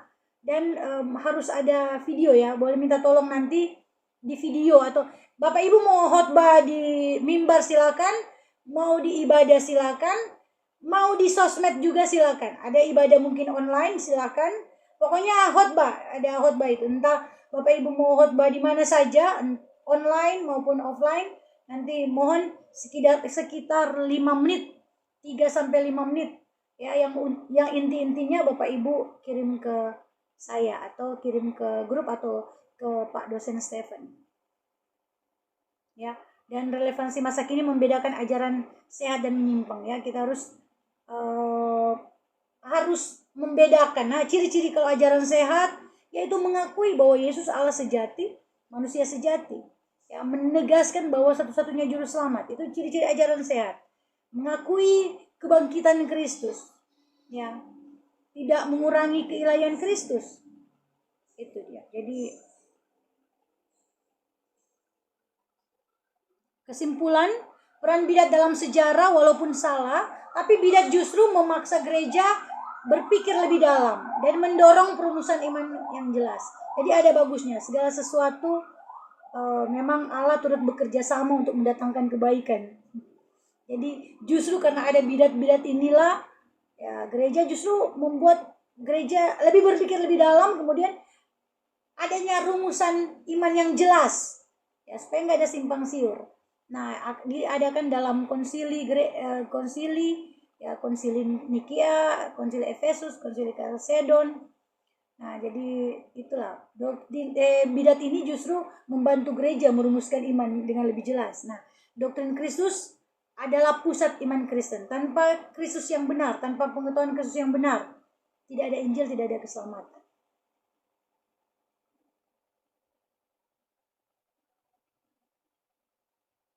Nah, Bapak Ibu, saya ada tambahan sedikit sini, yaitu bidat biasanya jatuh ke 3 kesalahan utama, yaitu menyangkal keilahian Kristus, menyangkal kemanusiaan Kristus. Nah, kalau kita sudah menerima pengajaran, mendengar pengajaran, ada yang mengajarkan tentang, ya, menyangkal keilahian Yesus, kemanusiaan Kristus, ya sudah, jangan ikut lagi, udah nggak benar itu.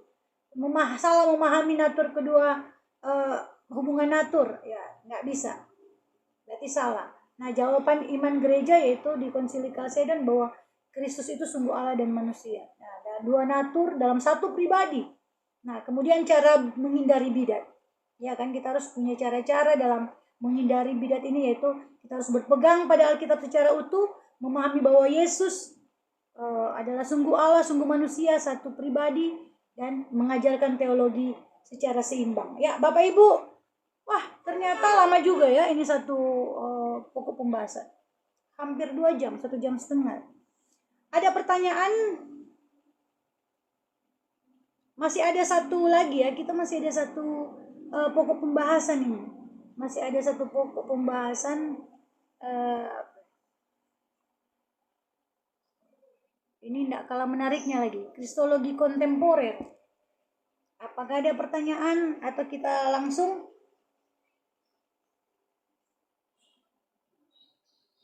Oke, baik. Kita langsung aja ya. Sebentar.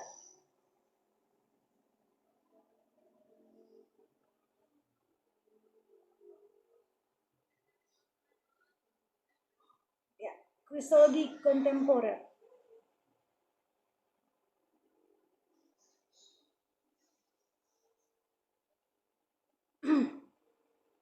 Nah,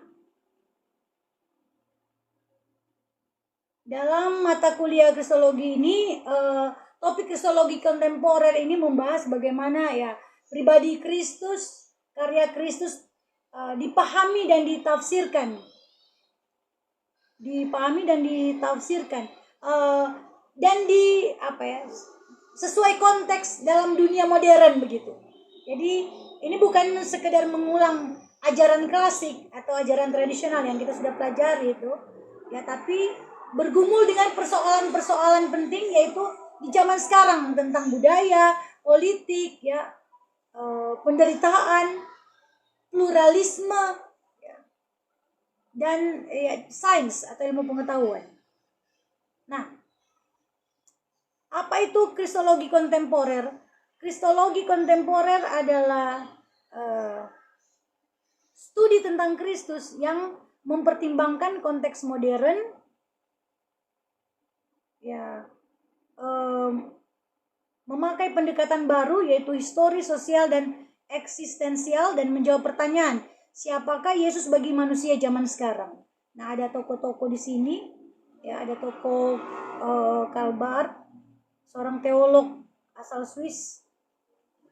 Ya, dia menekankan bahwa Kristus adalah wahyu Allah yang utama. Manusia tidak dapat mengenal Allah tanpa Kristus. Nah, kaitannya dengan kristologi kontemporer adalah reaksi terhadap teologi liberal yang saya jelaskan tadi. Ya, teologi liberal ini kan terlalu mengandalkan manusia.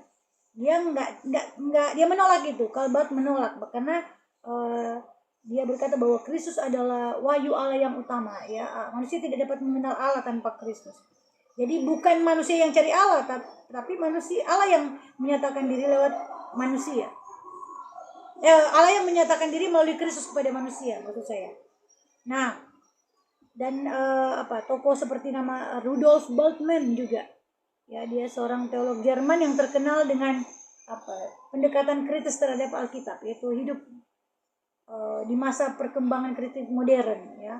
Dan pemikiran utamanya dia membedakan Kristus sejarah, Kristus dalam sejarah, dan Kristus secara iman. Nah, dan ada yang namanya tokoh Jürgen Moltmann, kemudian ada orang yang bernama Leonard Boff. Nah, pergeseran dari kristologi klasik. Ya, kristologi klasik menekankan natur Allah, natur Kristus yaitu Allah dan manusia. Sama seperti di rumus doktrin yaitu di Konsil Nikea dan Kalsedon. Dan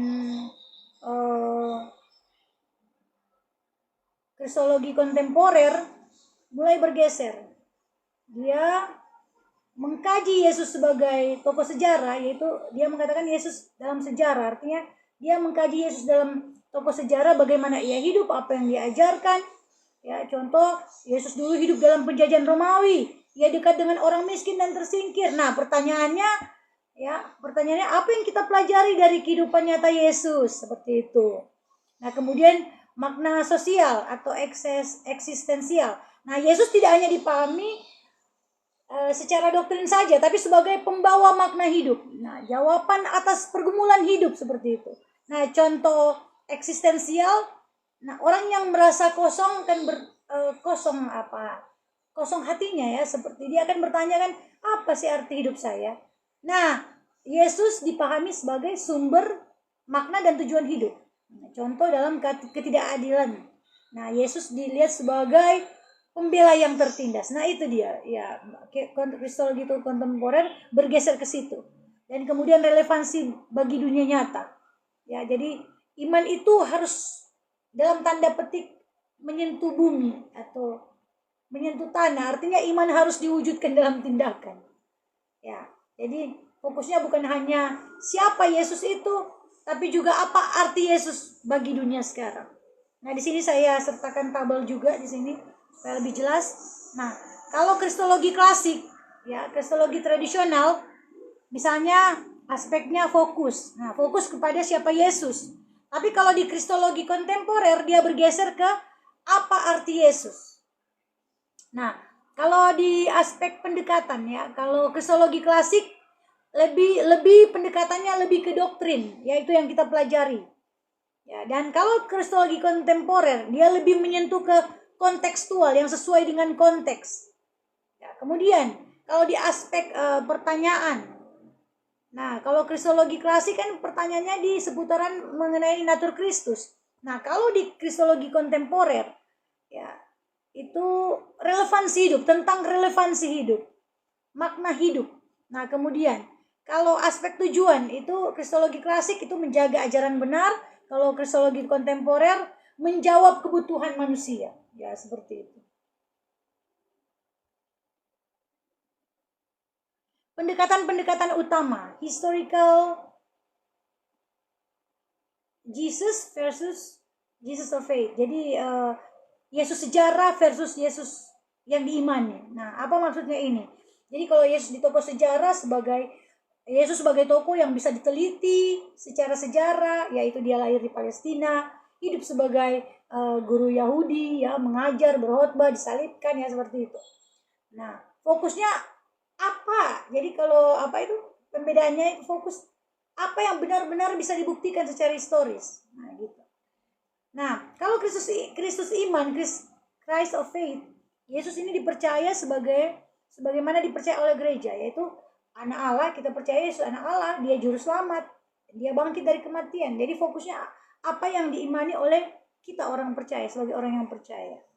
Nah, Bultmann dia mencoba mendemitologi Injil. Ya, apa itu mendemitologi? Yaitu usaha menafsirkan menafsirkan ulang unsur supranatural dalam Alkitab agar bisa dipahami manusia modern. Jadi kan teolog ini, Bultmann ini melihat bahwa Injil kan penuh dengan cerita tentang mujizat, cerita supranatural, ya, sesuatu yang di luar nalar atau logika manusia. Ada bahkan ada bahasa mitologis, ya, yaitu tentang malaikat, setan, dan lain-lain. Nah, menurut dia, manusia modern, yaitu kita, yaitu sekarang sulit menerima hal-hal itu secara literal atau secara harafiah. Kita sulit. Jadi, apa itu demitologisasi? Itu dia menafsirkan ulang, ya, dalam pengajarannya, menafsirkan ulang unsur supranatural supaya bisa dimengerti oleh manusia modern. Ya, ini bukan menghapus, tapi dia menafsirkan ulang. Nah, contoh seperti ini. Yesus mujizat meredakan badai. Ya, dalam Injil kan Yesus meredakan badai di laut. Nah, kalau pendekatan klasik yang kita pahami dari gereja-gereja awal, ya, dari pendekatan klasik, pendekatan tradisional, itu Yesus benar-benar menghentikan badai. Ya, itu memang kuasa ilahi. Dia memang benar-benar menghentikan badai.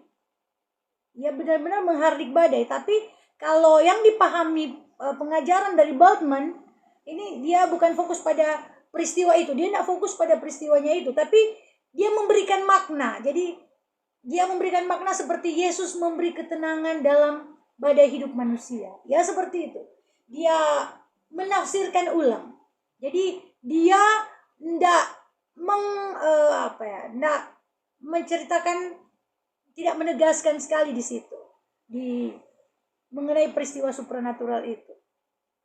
Nah, kemudian dalam contoh juga pengusiran setan. Ya Bapak Ibu minta tolong nanti di screenshot ya yang hadir supaya nanti jadi absen.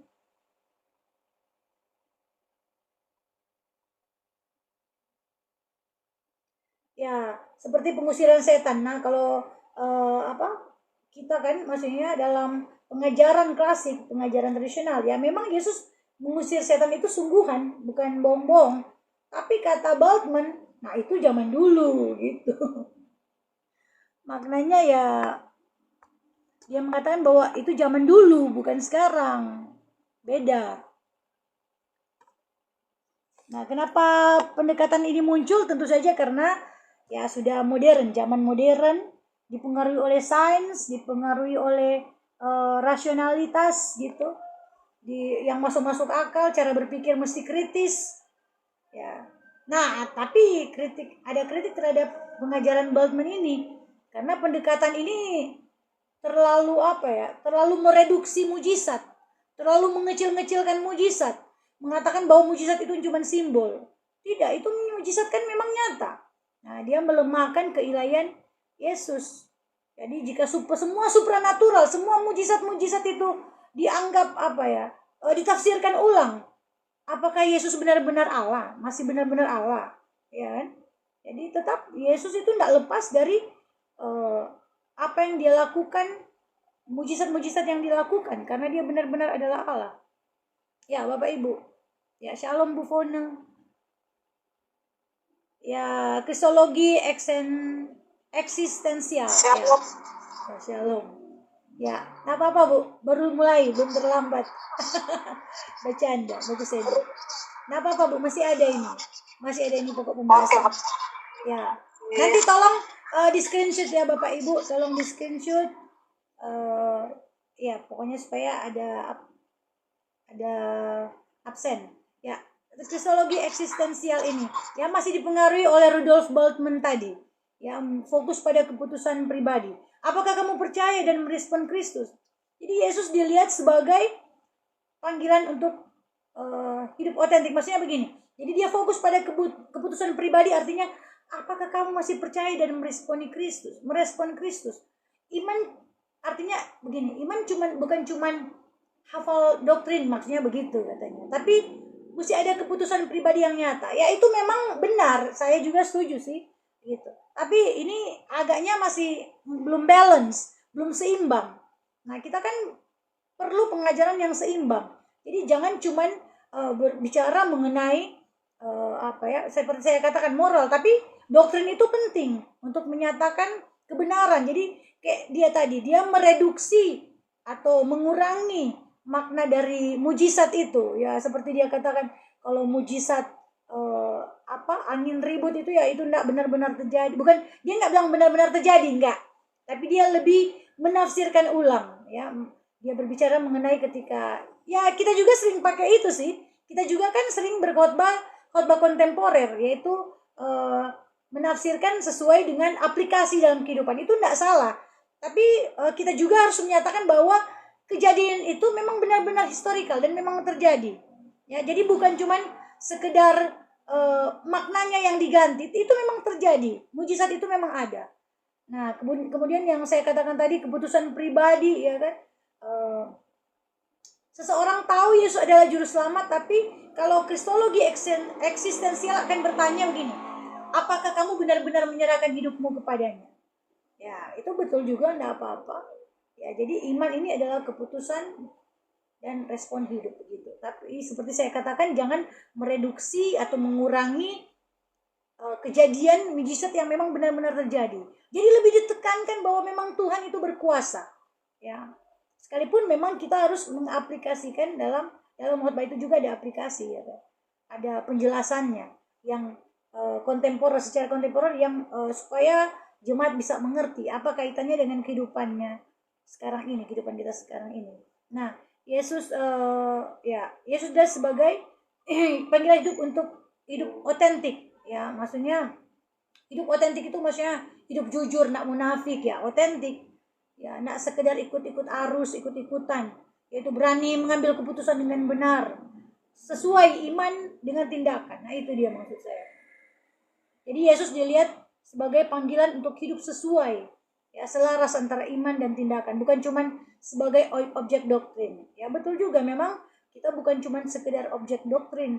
Ya, jadi kalau pengampunan doktrin, kalau contoh kan pengampunan, kalau doktrin berkata bahwa Yesus mengampuni dosa manusia, itu benar, pengajarannya benar. Nah, kalau secara eksistensial dipahami sebagai apakah kamu mau mengampuni orang yang menyakitimu, jadi di lebih ke konteksnya disesuaikan seperti itu. Nah, dan ini ada tabel di sini, yaitu kalau terlalu doktrinal, nah fokusnya ke pengetahuan, ya benar, ke pengetahuan. Kalau terlalu eksistensial, terlalu terfokus ke pengalaman. Nah, kelebihannya, ya, kalau terlalu doktrinal ini benar secara teologi, kalau terlalu eksistensial itu terasa hidup begitu. Dan kelemahannya, ya, tidak berubah kalau doktrinal, dan kalau eksistensial ini tidak punya dasar, bahaya, kering, sombong, bisa. Kalau orang terlalu cuman ada pengetahuan, doktrin aja, tanpa melakukan, tidak ada eksekusi iman, ya sama juga, jadi kering dan sombong dia, betul. Kalau kita terlalu, ya betul, pelajaran, pengetahuan itu penting, mengetahui doktrin penting, tapi kita juga perlu secara melakukan, ada aplikasi, ya. Kontemporer ini bagus juga sebenarnya. Tapi kalau terlalu eksistensial bisa menyimpang dari doktrin yang sebenarnya. Nah, ada juga kristologi dialektis, ya. Teologi ini menolak ini dari toko Karl Barth, ya. Dia menolak liberalisme yang cuman selalu sesuai dengan rasio, logika. Ya, karena kalau teologi liberal ini kan cenderung mengatakan bahwa manusia itu kita bisa, kalau kita punya akal, pengetahuan, kita bisa mengenal Allah lewat budaya juga, karena Yesus hanyalah guru moral yang luar biasa lah, seperti itu. Tapi kalau kalau Karl Barth ini dalam kristologi dialektis ini, ya, dia benar-benar menolak bahwa dia berkata bahwa Kristus itu adalah wahyu Allah yang mutlak. Artinya Allah tidak bisa ditebak manusia. Jadi Allah hanya bisa dikenal,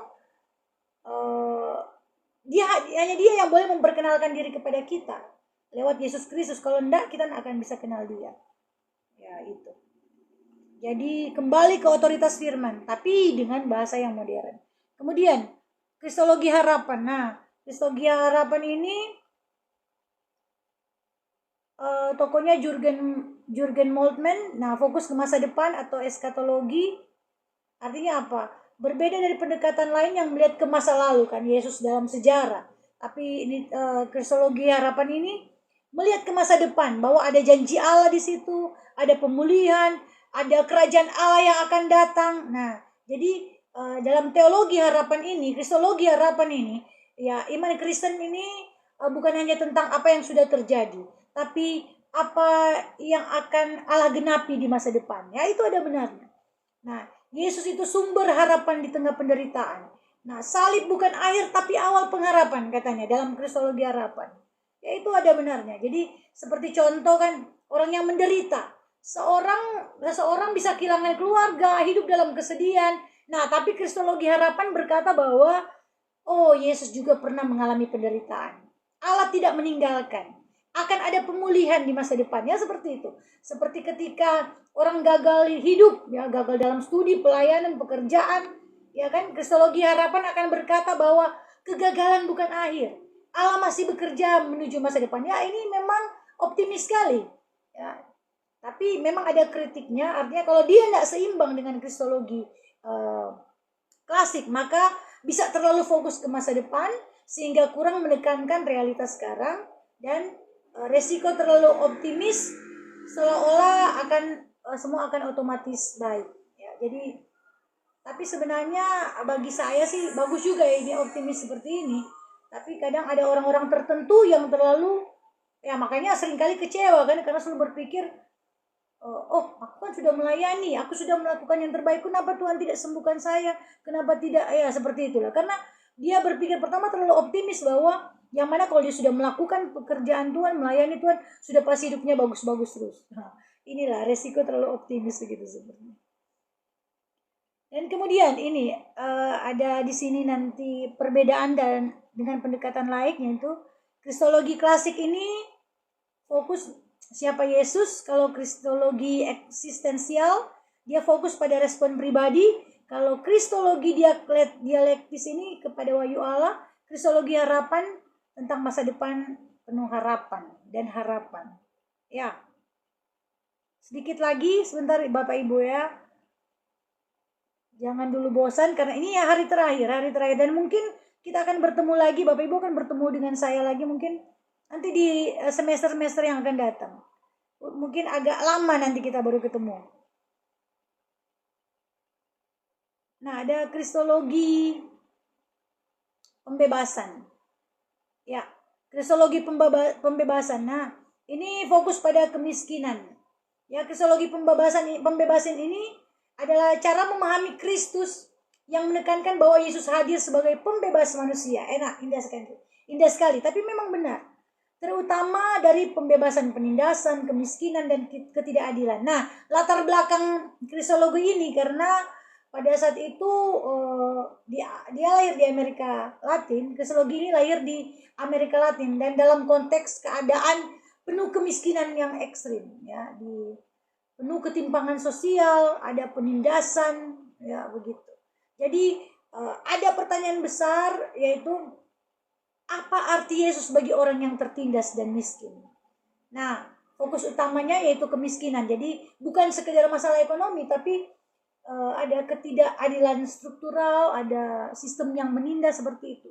Nah, ketidakadilan sosial, banyak orang tidak punya akses pendidikan kan di sana, tidak punya hak yang sama, ditindas oleh kekuasaan itu dia. Jadi fokusnya ke situ dan Yesus dipahami sebagai pembebasan dalam pengajaran ini atau pendekatan ini. Yesus dipahami sebagai pembela orang miskin, penentang ketidakadilan, pembebas dari penindasan. Dan dasar Alkitab yang seringkali dipakai yaitu ya memang Yesus dekat dengan orang miskin. Yesus menegur pemimpin juga yang munafik, ya kan? Yesus memberitakan kabar baik bagi orang yang tertindas. Nah,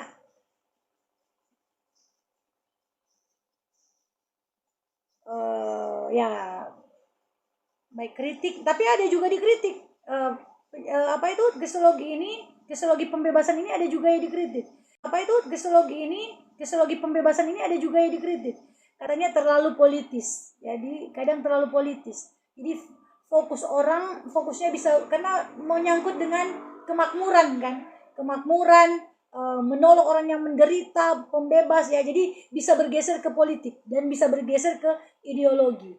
Nah, resikonya ada orang-orang tertentu yang menjadikan gereja sebagai alat politik dalam khotbah mungkin ya, memberikan pengajaran. Jadi gereja bisa jadi beresiko jadi alat politik. Jadi beresiko mereduksi spiritualitas. Jadi Yesus bisa dipersempit menjadi begini, aktivis sosial saja. Ya, karena Yesus menolong orang miskin, Yesus pembebas orang miskin yang tertindas. Jadi konteks Yesus itu dipersempit di aktivis sosial aja. Padahal Yesus juga juru selamat dalam dimensi rohani, dalam iman ya, dalam segala-galanya. Dia juru selamat dimensi rohani. Nah, sekarang jadi pertanyaan kan, kalau gereja sudah aktif dalam kegiatan sosial, apakah itu sudah cukup sebagai iman Kristen? Ya, enggak juga, karena kan gereja itu kita orang Kristen harus punya relasi dengan Kristus. Mesti ada relasi dengan Kristus. Nah, jadi di sini ada tabel juga aspek. Kalau fokus itu kalau klasik fokusnya ke natur Kristus, kalau ke pembebasan kristologi pembebasan ke aksi sosial. Nah, aspek Yesus kalau di klasik Tuhan sebagai Tuhan dan juru selamat. Nah, kalau di Kristologi pembebasan, Yesus sebagai pembebas. Nah, kalau tujuannya, kalau kristologi klasik yaitu pada keselamatan. Nah, kalau kristologi pembebasan tujuannya yaitu keadilan. Nah, seperti itu. Ya, kita lanjut.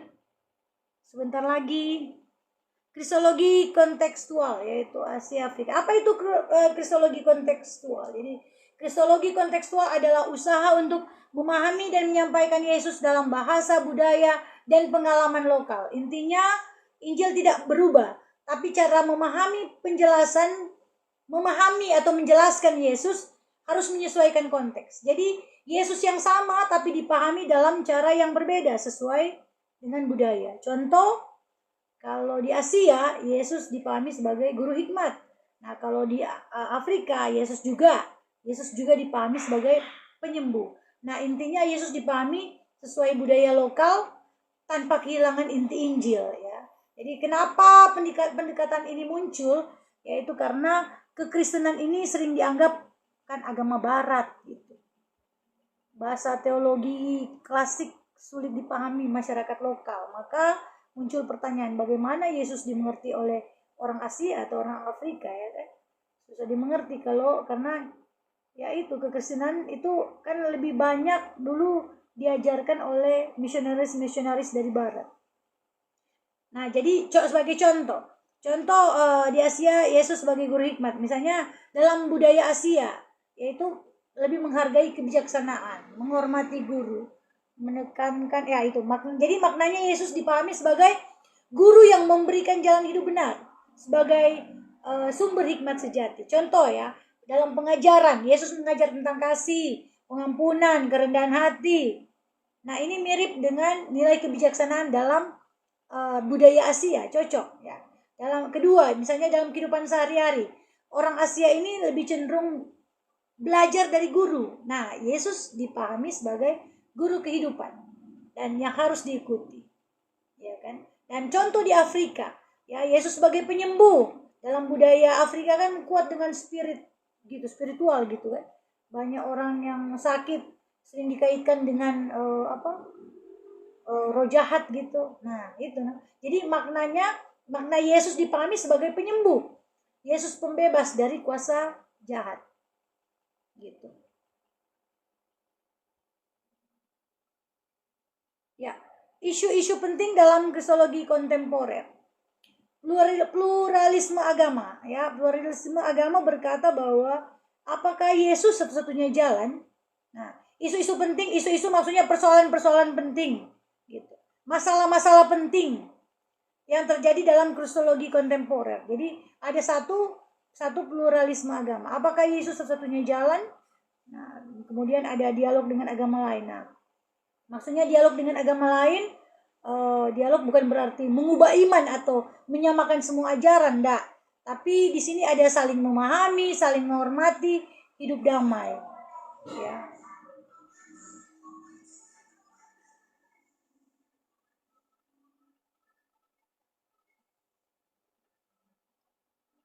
Kemudian ada suffering, penderitaan. Suffering, jadi isu-isu penting dalam kristologi kontemporer termasuk ini persoalan penderitaan. Nah, sekarang di mana Yesus saat manusia menderita? Gitu. Pertanyaannya itu. Karena penderitaan itu kan memang nyata. Ya, orang merasa sering tidak adil. Nah, pendekatan kristologi kontemporer ya tidak hanya memberi jawaban teoritis tapi mencoba menjawab secara eksistensial atau menyentuh hidup yang nyata. Nah, jawaban utamanya yaitu Kristus tidak jauh dari penderitaan, karena Yesus sendiri mengalami penolakan, mengalami penderitaan, mengalami kematian di salib. Artinya Allah ya tidak asing dengan penderitaan manusia karena dia sendiri merasakannya.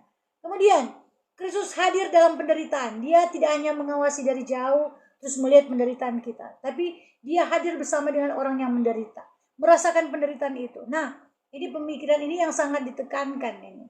Ya, jadi Allah turut menderita bersama manusia. Kemudian penderitaan bukan akhir, ya. Penderitaan ini bukan akhir.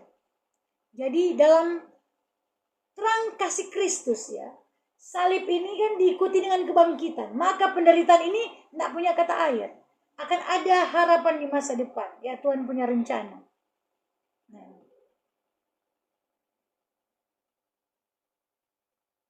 Ada 3 cara memahami kehadiran Kristus, yaitu Kristus menderita bersama kita. Ya, dan ia mengerti penderitaan kita.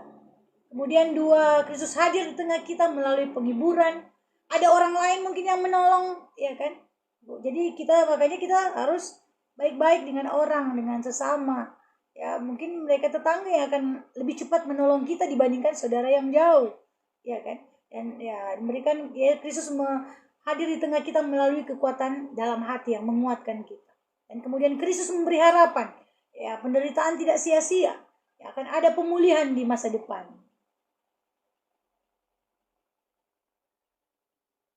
Nah, keadilan sosial.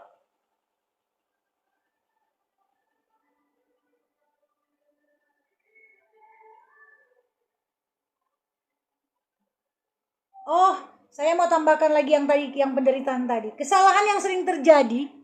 Nah, ada kesalahan yang sering terjadi, ini ada rupanya saya nggak baca. Ya, menganggap satu penderitaan itu hukuman Tuhan. Nah, tidak selalu benar. Yang menganggap penderitaan hukuman Tuhan, karena banyak orang berpikir kalau saya menderita berarti Tuhan sedang menghukum saya. Ya, banyak sekali yang berkata demikian. Ini adalah hukuman Tuhan atas hidup saya. Mungkin dulu saya pernah melakukan ini, Tuhan. Ya, memang betul apa yang kita tabur tentu yang kita tuai. Tapi sekali-kali Tuhan tidak pernah merancangkan hal yang baik. Ya, segala yang baik itu dari Tuhan, yang tidak baik bukan dari Tuhan. Ya. Dalam kristologi ya, penderitaan itu tidak otomatis sebagai hukuman, enggak. Karena Yesus sendiri menderita, padahal dia tidak berdosa. Iya kan? Nah, contoh sakit, seseorang berpikir, wah kalau sakit ini pasti karena dosa saya. Ya, padahal bisa karena faktor tubuh, ya, yang tidak menjaga pola makan, faktor lingkungan, kondisi, ya begitulah. Situasi kondisi ya bisa karena itu. Ya, jadi jangan selalu berpikir karena dosa saya. Nah, belum tentu. Kemudian ada kegagalan hidup contohnya kan. Gagal dalam pekerjaan. Lalu berkata, oh Tuhan sedang menghukum saya. Oh, banyak kali bilang begitu. Banyak orang Kristen, bahkan orang Kristen yang sudah lama pun berpikir bahwa kalau saya lagi gagal dalam pekerjaan saya, studi, pasti Tuhan lagi menghukum saya. Ya, belum tentu. Ya, karena bisa jadi ini proses belajar. Tuhan punya rencana, Tuhan izinkan itu terjadi. Pembentukan hidup ya, Tuhan bisa jadi memang Tuhan tutup yang satu untuk buka jalan yang lain. Tuhan izinkan itu tertutup untuk membuka jalan yang lain yang lebih baik lagi. Jadi tidak semua penderitaan itu sebagai hukuman. Kedua, ya, kesalahan yang sering terjadi yaitu menganggap Tuhan tidak peduli. Ya, ini justru ditolak dalam kristologi. Ya, menganggap Tuhan tidak ada, Tuhan tidak peduli, tidak bisa, tidak begitu. Ya, karena Yesus sendiri menderita dan Allah hadir dalam penderitaan manusia. Ada doa tidak terjawab ya kan, balik. Doa tidak terjawab. Kok sudah lama berdoa tapi nggak ada perubahan. Lalu berpikir, pasti Tuhan ini tidak peduli. Padahal Tuhan bekerja dengan cara yang berbeda, tidak seperti yang kita mau. Tidak selalu seperti yang kita mau. Atau waktunya yang berbeda, ya. Kairosnya Tuhan.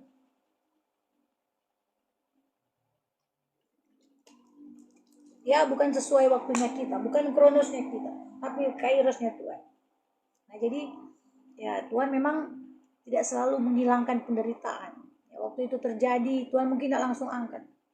Tapi percayalah Tuhan hadir di dalamnya. Dan kemudian kesalahan yang sering terjadi, ya mengharapkan selalu jawaban yang instan. Pengen sekarang Tuhan, kalau doa sekarang jawab sekarang. Ya, solusi langsung, tapi ya tidak semua bisa demikian. Nggak bisa langsung. Ya sesuai waktunya Tuhan. Doa nggak bisa dijawab langsung, tapi sesuai kehendaknya Tuhan. Nah, kemudian persoalan penting dalam kristologi kontemporer juga keadilan sosial. Nah, apakah iman harus terlibat dalam politik? Nah, ini juga kebanyakan menjadi diskusi panas. Ya, diskusi yang dalam kekristenan kita. Ya. Apakah iman harus terlibat dalam politik? Nah, apa yang dimaksud keadilan sosial? Yaitu kondisi di mana setiap orang diperlakukan kan secara adil. Hak-hak dasar dihormati, tidak ada penindasan atau ketimpangan ekstrim. Nah, pertanyaan utama, apakah iman Kristen hanya soal rohani? Atau juga harus terlibat dalam urusan politik dan sosial? Nah, di sini muncul dua kecenderungan ekstrim. Ada yang hanya rohani, tidak peduli dunia nyata. Dan ada yang hanya pikirkan politik, dan kehilangan dimensi iman. Ya, seperti itu. Nah, bagaimana kristologi menjawab?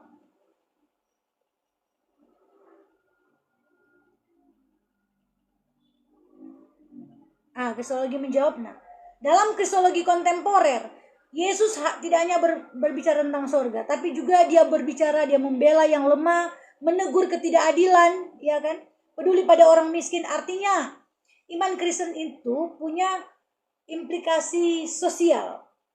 Ya, iman boleh terlibat dalam keadilan sosial, termasuk dalam aspek politik, tapi tidak menjadi alat kekuasaan, tetap berakar pada Kristus. Ya, iman yang sejati tidak hanya membawa kita ke gereja, tapi juga menggerakkan kita untuk peduli pada dunia. Jadi begini, apakah gini aja, apakah kita bisa terlibat dalam politik? Ya, kalau menurut kristologi kontemporer ini, ya bukan saya, kristologi kontemporer ini jawabannya masih seimbang. Ya, bisa ya. Ya, kita bisa terlibat dalam politik. Kenapa tidak? Ya. Padahal saya sendiri sih nggak suka dengan politik, saya nggak. Tapi kita belajar di sini kan, kita sementara belajar. Bisa ya. Karena apa? Karena politik itu mempengaruhi kehidupan masyarakat. Nah, ada hukum dan kebijaksanaan bisa adil atau tidak adil. Jadi jika orang Kristen diam, ya ketidakadilan bisa terus terjadi. Tapi dengan batas. Iman tak boleh jadi alat politik. Jadi jangan juga seorang hamba Tuhan atau biasa melayani, ya kan, karena dia mau politik, jadi sering khotbah di mana-mana dan banyak kali terjadi. Khotbah di mana-mana cuman untuk sebenarnya mau supaya dia sendiri dipilih, ya kan, jadi alat politik. Nah, gereja tidak boleh kehilangan fokus rohani. Nah, kita boleh berpolitik karena seperti saya baru nonton tadi, ya, seorang aktivis Muslim, ya, dia Permadi Arya, ya, ya kan, Abu Janda itu. Dia sendiri ketika dia diundang di gereja, satu gereja, dia sendiri berkata bahwa dia sendiri memotivasi gitu orang Kristen bahwa usahakan sesuai dengan firman Tuhan berkata, usahakanlah kesejahteraan di mana kamu kubuang. Artinya dimanapun kita berada, usahakan kesejahteraan. Artinya kita harus bersuara atas ketidakadilan. Kita enggak melawan pemerintah, enggak ya. Bukan beda kan kita bukan memberontak pada pemerintah, enggak. Tapi kita bisa ada aspirasi gitu. Seperti contoh kan, banyak gereja-gereja juga yang ditutup atau banyak gereja-gereja yang ya seperti itu mengalami ketidakadilannya. Kita bisa bersuara di situ. Bersuara, bukan memberontak. Kita enggak, orang Kristen enggak diajarkan memberontak terhadap pemerintah, enggak. Nah, contoh juga dalam saat korupsi, ya, pejabat yang korup itu rakyat menderita. Nah, apakah orang Kristen boleh bersuara? Ya boleh, bahkan perlu. Karena keadilan itu adalah nilai iman. Jangan orang udah korup pun kita diam-diam. Kita tahu orang itu korupsi, kita diam, dan itu salah. Dan itu tidak benar. Ya, bahkan dalam organisasi juga. Ya, kadang kita berpikir kita udah tahu ada oknum yang nggak benar, dia korup atau apalah yang dia lakukan, terus kita tahu kesalahan itu terus kita diam. Nggak bisa demikian juga. Ya, karena keadilan adalah nilai iman. Nah, contoh juga orang yang kita lihat, orang dalam kemiskinan, hidup dalam kekurangan, ya kan? Kita kan bukan cuma hanya berdoa, tapi membantu, memberdayakan, memperjuangkan keadilan orang miskin. Nah, itu. Dalam pemilu juga, ya, dalam memilih pemimpin. Nah, sekarang apakah iman berperan? Ya jelas. Nah, kita harus memilih berdasarkan keadilan, bukan karena dikasih duit kan? Enggak demikian, ya. Ya, jadi karena kita memilih berdasarkan kita peduli pada rakyat, kita memilih tokoh yang kita tahu benar. Ya, dan kita tahu juga nggak benar cuman karena dibayar kan. Baik. Ya, sains dan persoalan penting juga dalam kristologi kontemporer, yaitu mengenai sains dan rasionalitas. Udah lama ya kita itu. Bentar. Saya kasih cepat ini ya. Ya, sains dan rasionalitas, dan apakah mujizat masih relevan. Nah, zaman modern sangat dipengaruhi oleh sains atau ilmu pengetahuan, logika, mesti ada bukti empiris, bukti nyata gitu, sesuai dengan ilmu pengetahuan. Nah, sesuatu dianggap benar jika bisa diuji, bisa dijelaskan secara ilmiah. Nah, apa itu mujizat? Mujizat itu adalah tindakan Allah yang melampaui hukum alam. Ya, bukan berarti melawan sains, tapi melampaui dari apa yang biasanya terjadi. Apakah mujizat masih relevan? Ya jelas masih relevan. Tapi harus dipahami dengan benar. Ya, ada 3 pendekatan yang muncul, yaitu ada yang menolak mujizat secara ekstrim. Ya. Dan ada yang menerima juga tanpa kritik, nggak bisa demikian. Ada yang langsung menolak mujizat karena dianggap mitos gitu, menghilangkan dimensi ilahi. Ada juga yang menerima tanpa kritik. Semua kita anggap dengan benar. Oh itu benar. Bahkan ada kemarin pengobatan tradisional yang kalau menurut saya udah menyesatkan orang, ya. Dan ya, ketahuan memang terakhir bahwa dia menipu, membohongi masyarakat. Jadi jangan terlalu mujizat itu semua itu mujizat benar. Jadi itu semua mesti diuji. Maka ada pendekatan yang seimbang. Ya. Iman tetap terbuka pada karya Allah, sains tetap dihargai, dan sains menjelaskan bagaimana. Jadi bagaimana suatu terjadi, prosesnya bekerja itu kan sains kan, menjelaskan bagaimana. Dan iman menjawab siapa atau mengapa, siapa di balik semua ini. Ya ada Tuhan gitu contoh. Ya, siapa dan mengapa, ya apa tujuan hidup manusia, ya seperti itu. Kemudian bagaimana memahami mujizat ini? Ya, mujizat sebagai tanda, bukan sekedar keajaiban, artinya menunjukkan kuasa Allah, menunjukkan kasih Allah. Dan mujizat tidak selalu spektakuler, ya kan? Ya, mujizat kadang terjadi cuma dalam bentuk sederhana, seperti hidup yang dipulihkan, ya. Kita pikir itu normal aja, padahal enggak. Hidup kita dipulihkan karena mujizat. Ada perubahan hati, kita pikir memang begitu, mood saja udah berbeda. Padahal perubahan hati disebabkan oleh kuasa ilahi, ada mujizat yang terjadi dalamnya. Kemudian mujizat tidak bisa dipaksakan, jelas. Karena mujizat tidak bisa diatur manusia, kesembuhan. Ya, bisa sembuh, kita berdoa, sembuh.